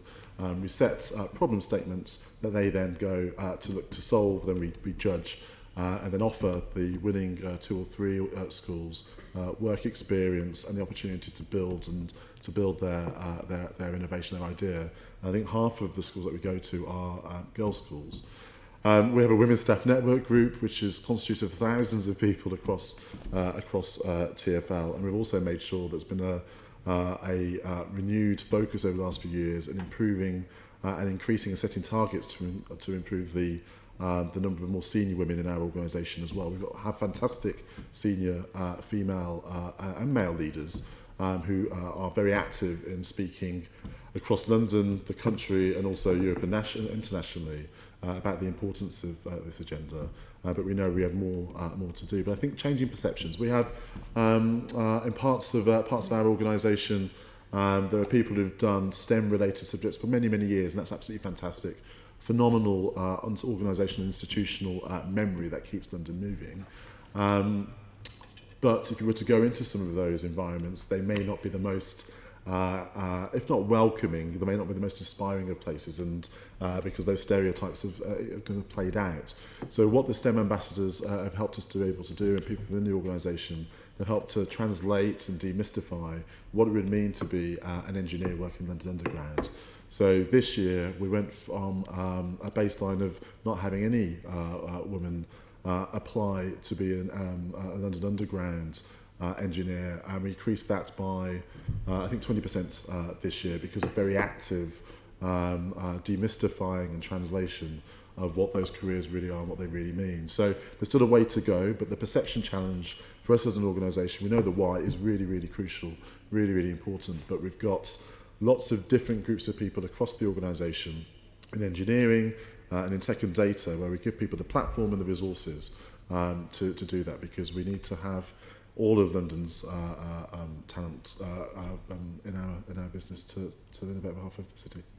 Well, thank you so much, Dayton. And just quickly, I mean, the Innovate event that I came to, I was absolutely cheering for the school that won. It was an all-girls school from West London. And when you talk about perception, there was two real leaders. It was them and a boys' school, and the boys just thought they had it won. It was like, you know, they were actually waiting to receive the prize. They were that confident. But unanimously, the judges went for the winner of the girls' school, and they came up with this brilliant idea, and that was about someone with a disability at a bus stop. They would then be working with TfL's technology to send the information to the driver to say that coming up in a stop ahead will be someone who will need your assistance or will be disabled in some way. I mean, how enabling is that? The room went wild, and I hope that they've been able to achieve their goal. And just really quickly, one of the reasons we put so much emphasis on attraction and outreach is because, as you would have seen at the Innovate Challenge, and as everybody will, I'm sure, know on the panel, the demography and diversity of young people is just extraordinary. And there's going to be a bit of a lag with the demography of people currently in employment. We've got to continue the work to ensure that that incredibly diverse group of young people see Transport for London. You know, we use our supply chain as well, and there is the Good Work Standard too that we work to. We make sure that our organisation is an attractive place because we will see diversity in the broadest possible sense coming into our organisation and being really quite disruptive to help us to be more creative, innovative and safer. Thank you very much. Dr. Julie. Right, thanks for having me here today. I will just say, if I'm talking too much about our data, please feel free to stop. But I do want to point out that any of the views that I share today are based on our work on the Aspires project.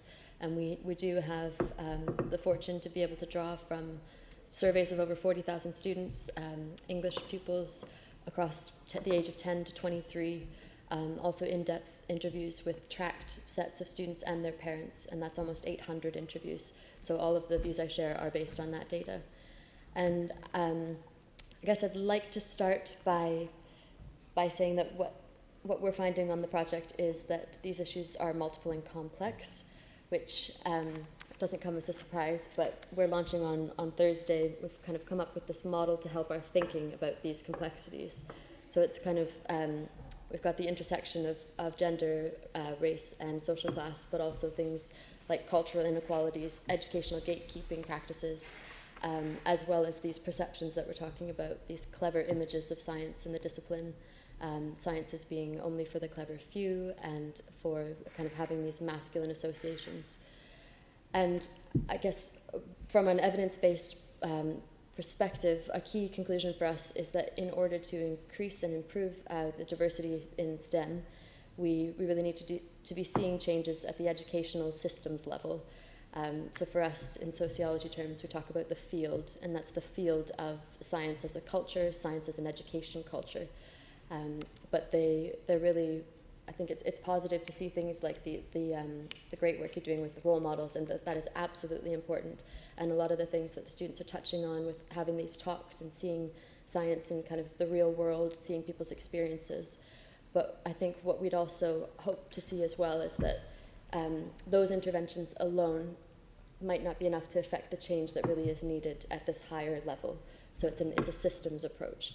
And I think part of the motivation for that too is if you think about these interventions, it's almost this underlying assumption that it's the students that need to be fixed. If we give them more science literacy, if we give them more opportunities, then we're going to build them up, instead of just taking a step back and is there something about the system that we can change to make science more applicable, more relatable to everyone, and kind of a more open discipline. And one of the practical things, I know that sounds like quite a big, huge fix, where do we start? And something that's already being done with the GLA is the science capital teaching approach. So we developed with teachers over the course of 4 years, working in schools with students. The GLA is supporting those professional development programs with teachers. It can be quite complex to take up, and we want to ensure that it's being done in the most effective way. So working with CPD programs, more initial teacher training programs, to kind of I think assuming that teachers have an understanding of these inequities would be wrong. I think we need to support them to really understand what they are and what changes they can do within their classrooms. Science Capital, for those who aren't aware, it's about kind of bringing in that real world science, making it applicable to the students, helping them connect to the learning that they're doing in the classroom and outside of school. And other more practical, tangible things as well, looking at, again, the gatekeeping practices that are happening in England. So this idea of triple science, and what messages is that potentially sending in terms of science? Triple science is for the elite, the very high attaining, and if you don't get into triple science, that can hinder your ability to go on to A levels, to go on to university study. So we're quite at a very early age already asking students to make that choice. And what our research is showing is that often it's not a choice. Those students don't feel that they have made that choice. They feel that the teachers have told them that you aren't clever enough to do this course. You will not attain the A star that you need to get on to physics A level. So really, double science is for you. So we really would like to have some critical attention to those practices.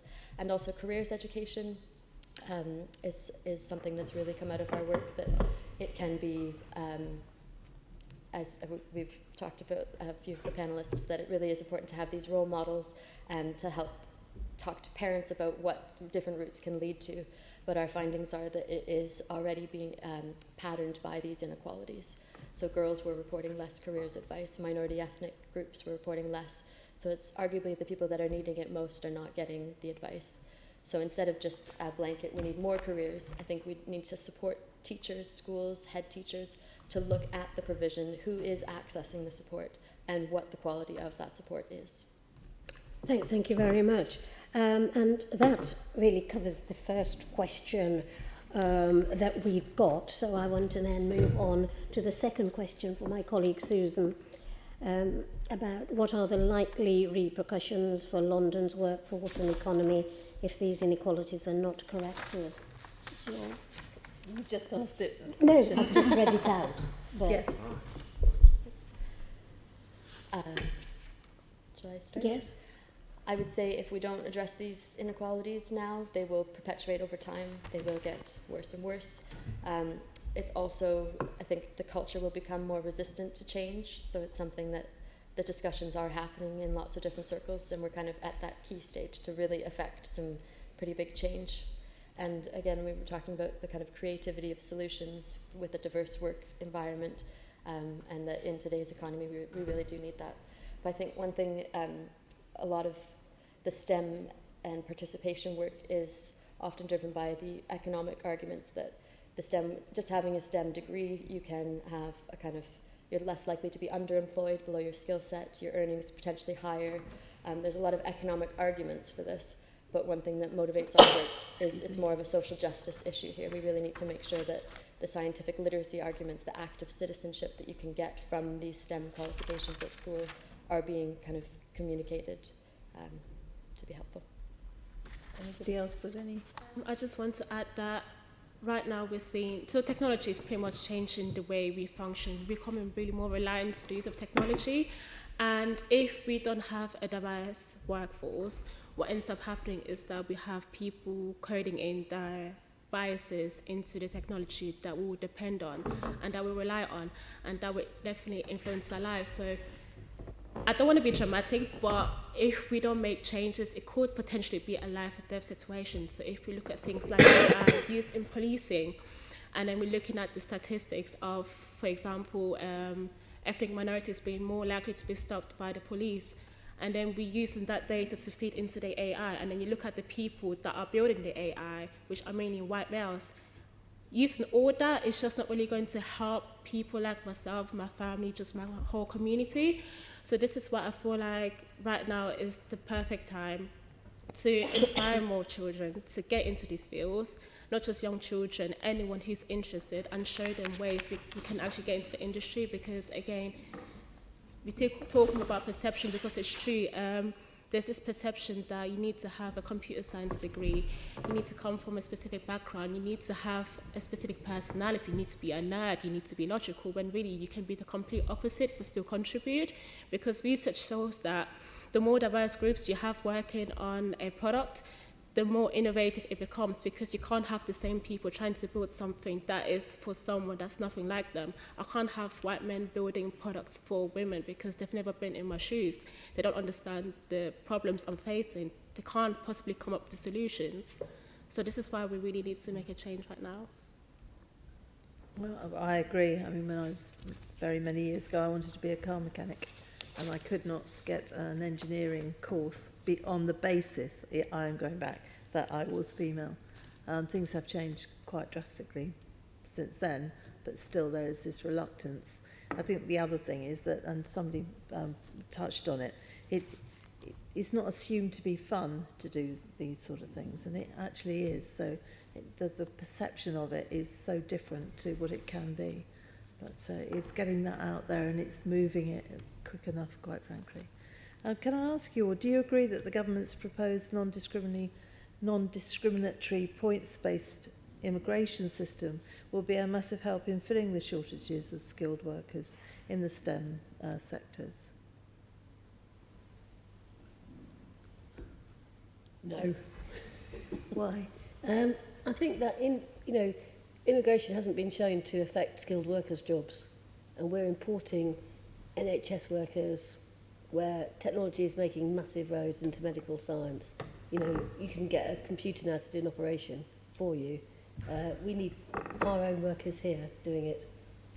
I agree, but in the interim period, I mean, are there more females in the STEM sectors out of this country?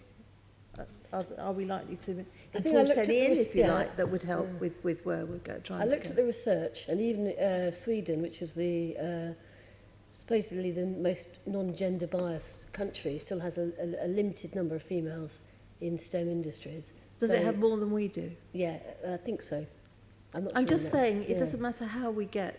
We can't import enough technical women from other countries in the world. No, but it would be a start. My point being, if we could show other women that actually it is fun, it can be interesting, whether we import them so that we can encourage more people to do it, or whatever else is very clumsily put. Do you not think that might just help if we manage to get more people in doing it that are of a different gender? I think you'd be shifting the problem from one place to the other if you do that effectively. So you do have places in Eastern Europe, for example, where you have the proportion of women in the technology field is much higher, but us importing them here to inspire the people in the industry here isn't.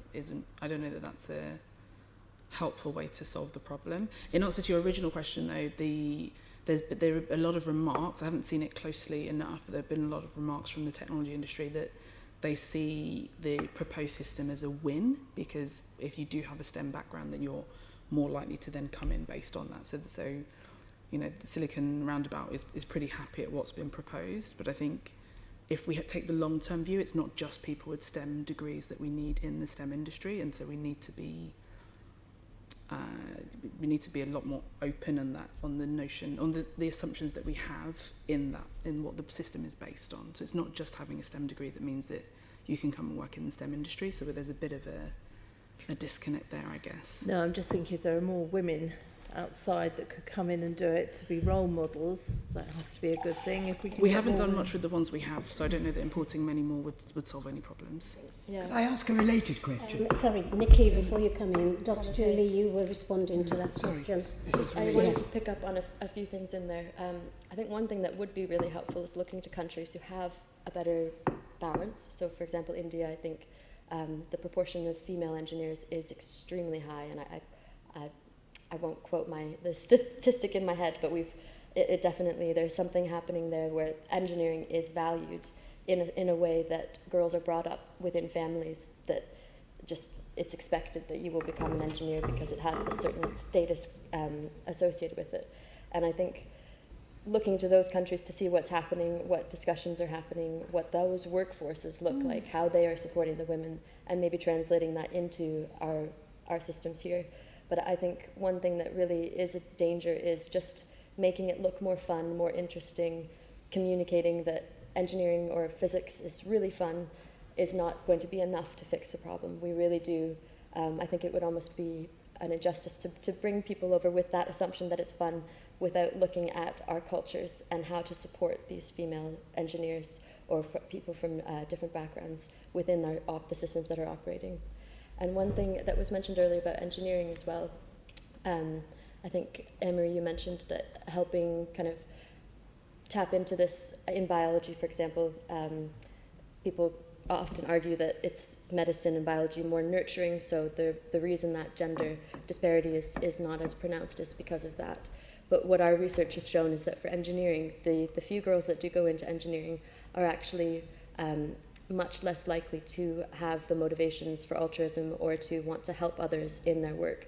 So they are these exceptional girls that have managed to get through the system, that really are competitive, that feel that they have to do a lot of negotiating with their kind of feminine identities and their cleverness, and they really have to work hard, but they've managed to negotiate that. And it's not that that they are, a lot of the ad campaigns are about this kind of helping profession, but I think we do need to look to the data to see what it's showing us in terms of students' motivations and who we're kind of recruiting into these programs. Also, just to the research about appreciating ability levels, I think there's an ingrained sense that female ability in physics and engineering or success in the profession is often put down to really hard work, whereas for men it's just a natural ability. So I think stuff like that really needs to be addressed. Okay. We've got 10 minutes left of the session. Nikki, you're dropping that question. You're dropping that question. Susan, have you got any more? No, that's fine. Thank you very much. Thank you. And David, if we can just bring in solutions. Yeah, fine. Afternoon. I think you've covered a lot of the answers to this question, but I'm just wondering, how do you see that girls could be encouraged to take up STEM subjects in school and also to continue throughout their education careers? Anything you want to add? One thing I would want to say is I think teachers need to be held accountable. Speak up a bit. Sorry. Sorry? Can you just the acoustics aren't very good. I think a lot of teachers need to be held accountable with the language that they use, because I don't think a lot of people realise what the things that they tell the children will stick for them for life. Because I remember personally, my science teacher told me that, because once upon a time I actually wanted to study medicine, and when I told him, because I moved all the way from bottom set all the way to top set, so I missed out second set, and he just thought I was just there because, yeah, I don't know why. And he said to me that he would never think I would amount to anything. And even though I didn't really like him, I thought, I guess he probably has a point. He's a teacher, he knows more than me anyway, so I'll probably drop it anyway. So teachers need to understand that whatever the relationship is with the child, you need to understand that whatever you say to them will have a long-lasting effect on them. I also feel like teachers need to be trained on biases when they teach and understand the different needs to different groups of children as well. But there's no point of pushing girls into these STEM industries when the workforce is not inclusive enough to have them stay there. Because me working in the industry, I don't see that many black women, for example, at senior roles. I don't see them in the boardroom. So how am I going to then go to schools and inspire them to work with me when I don't have anything to look up to? So it's like an ongoing circle. So I feel companies need to work at getting more women in the boardroom, senior positions as well, and hopefully get these women to form sort of partnership with schools to come in, mentor, and just build relationship with them and show them this is possible. I'd also add that whole school approaches, so often these interventions are short and sharp and kind of one-offs, but a kind of a higher level, more a school approach. And one thing that GLA is doing, that gender action scheme, is a good start. It's the whole school kind of working together. Resources are online for different schools. And then you touched on it too, but the teacher biases, looking at what these celebrated positions are in the science classroom. So is it very rote memory work, being quiet, putting your hand up, doing worksheets? Are those the skills that we're valuing out of our students? Or is it this creative open inquiry exercises, questioning things, using scientific methods to apply to your work. What are we valuing from our students? And that will translate into the workforce as well. I just say, I mean, having been a teacher, I think most teachers would try to give a whole range of experiences in a classroom, whether it's some rote learning, some experiential, some creative. So I think that's sort of embedded into the schools. But there's one thing that I'm interested to get your thoughts on, because having been a teacher, I've taught in mixed sex schools, I've taught in all girls schools as well, and obviously you've from Shemeni, you're from an all-girls school. I wonder, what are your thoughts on the relative advantages to girls of being in an all-girls school, or an all-girls lessons within a mixed-sex school, or mixed lessons within a mixed-sex school? I've taught in both sects. This is the first girls' school I've taught in, and the boys are very gung-ho. So if you want to give a problem, they'll rush in, and girls are much more reflective. That's what I found. Girls like being with girls. They don't feel there's no sort of threat in the same way that there is with boys.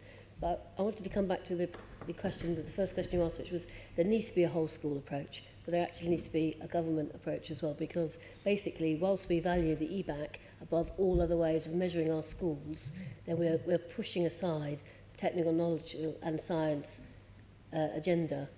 And it will remain like that. Well, schools are judged on the ability of their students to do English, maths, humanities and language. And that is the biggest problem. It doesn't EBAC include in science? place. Sorry? EBAC includes science as Yeah, well. it does include science, but you can get an EBAC on combined science, which is, we're talking about combined sciences for people who aren't as bright, inverted commas, as other people. You've got the same skill set that you have in history, and analytical skills, evaluative skills that you'd have in science, in technology, in other areas, and there just isn't enough in schools. And whilst you're judged on that, schools, subjects like computer science, like design technology, which is the kind of the practical thing, are diminishing and dwindling. And that's a reality. And teachers wanting to go and teach it are also dwindling, so the quality is not there as well. So I think there's issues. Girls love problem solving. That they really do. They're curious. They really like it. They like to go away and think about it. You talked about tech in everything. We try and get tech in art and dance and everywhere. So we're saying to them, this is your future. It's got to be endemic. It's got to be a whole school approach. It's got to be a whole societal approach as well. The systems don't always support the outcome that we desire. I think in my previous job, I used to lead on social mobility programs across 3 hospitals and a university, and I look at our schools outreach program now as well, and we've categorised 3 different tiers of schools to work through where we should prioritise efforts, energies and resources. I think from an employer's perspective and from that experience, I think where employers are able to build long-standing relationships with a school, which is sometimes very challenging and difficult, that's what I've seen has worked really well, where the head teacher has been able to bring specialists, people from that organisation, the 3 hospitals or Transport for London now, young people entering into that environment, learning from industry experts, but then also having some in-reach and people going into the schools as well. They're not just being a one-off intervention, but that young person and the teacher and the senior team at that school developing an ongoing relationship over 3, 4, 5, 6, 7 years. And I think that's very difficult to do, because I know that head teachers and teachers are under huge amounts of pressures, and also lots of employers who are wanting to get their foot through the door of schools that are local to them, because we're all competing for talent. But I think where those relationships have been able to be built over a long period of time, I think then you see quite a significant difference in those young people then deciding to take STEM-related subjects and go into the STEM-related careers. But there's a bit of a lag there, I think. Okay, thank you. Can you just give us 2 minutes at the most, because Nikki's got a key question. Yeah, it's just from each one of you. You've already given us quite a lot of information about what the mayor is doing and could do, but could you just give us one thing, even if it's reiterating what you've said before, that you think is a priority for this mayor, in terms of the subject we're talking about? Starting at this end. Well, silence.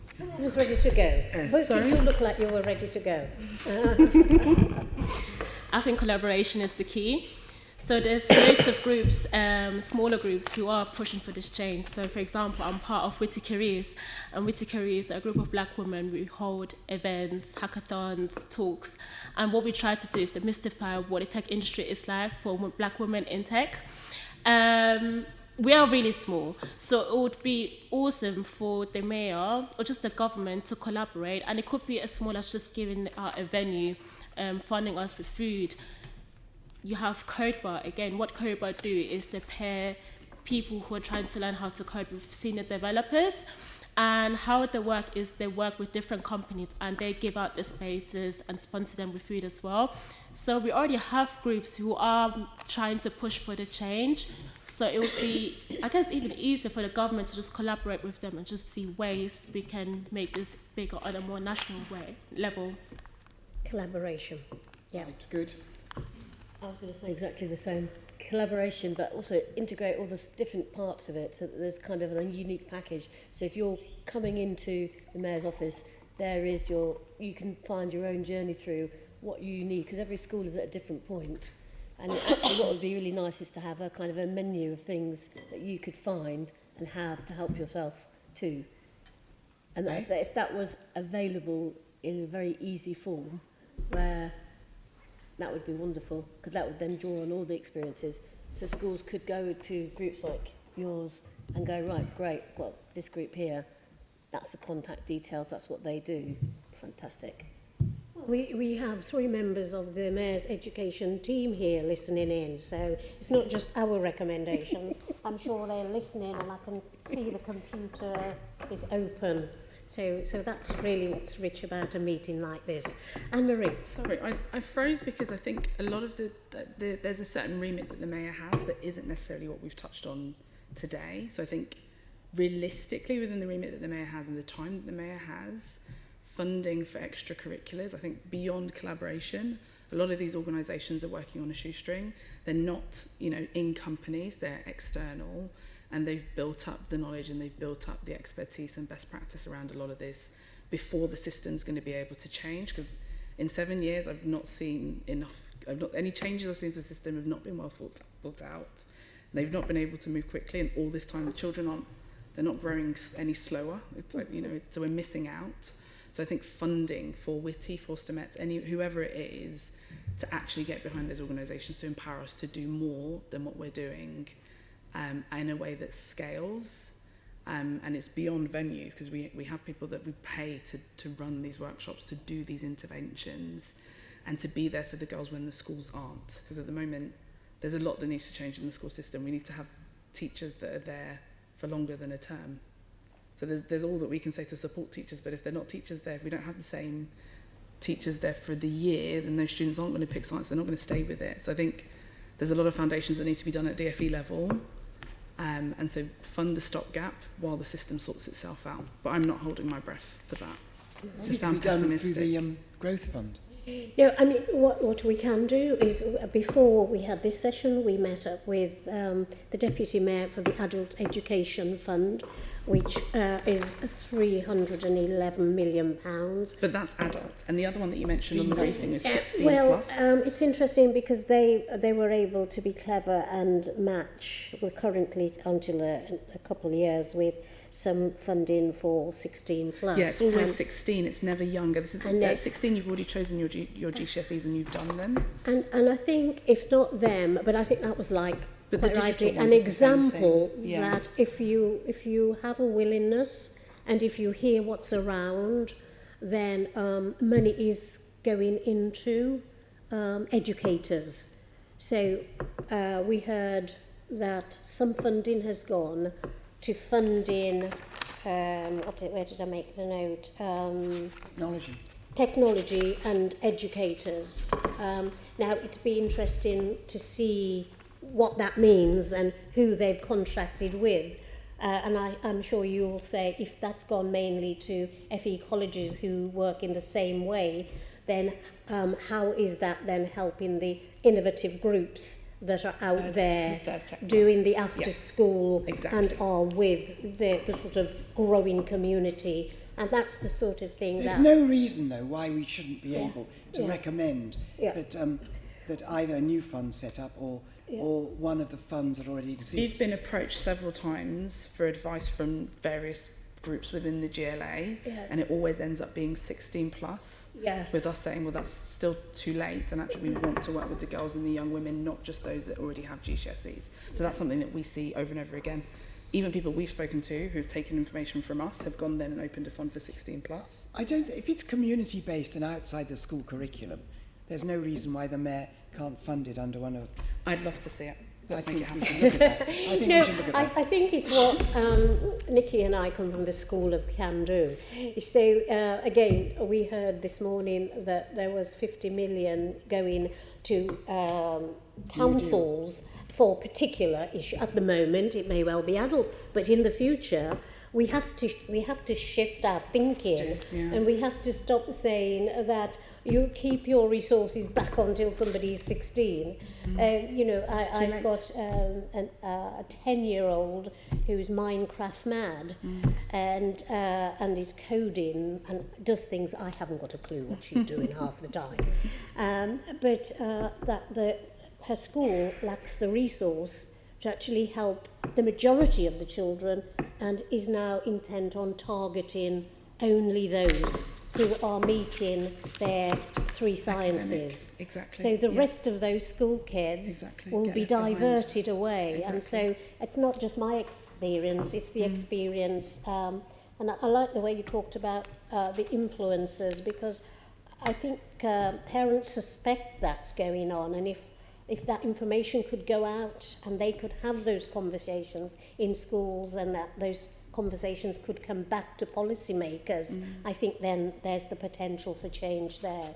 So we will be looking at all that you've said, and we'll be teasing out, and we'll be then on the panel's behalf, I'm willing to tease out and write appropriate letters to the bodies that we have, and irrespective of what they're doing now, to say this is what we've heard and this is where the future is.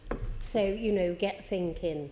So thank you so much for your contribution. You could hear a pin drop, and we've had a really informative hour. It's interesting.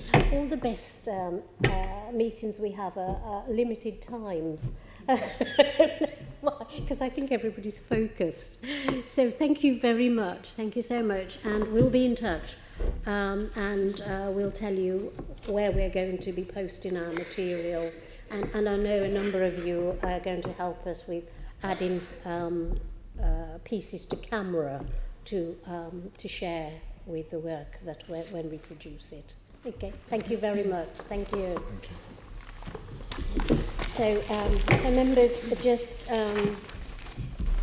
thank you for your contribution, and can I ask members to delegate any work that comes out of this meeting, and I'll share that with you all. There's only 4 of us, so we can share it. The date of the next meeting, well, that will be determined by the London Assembly's annual meeting, in terms of re-establishing this panel, and then the panel then establishing its work programme and meeting. So there are no other further business, so conclude the meeting, and thank you. GLA Chamber Sound.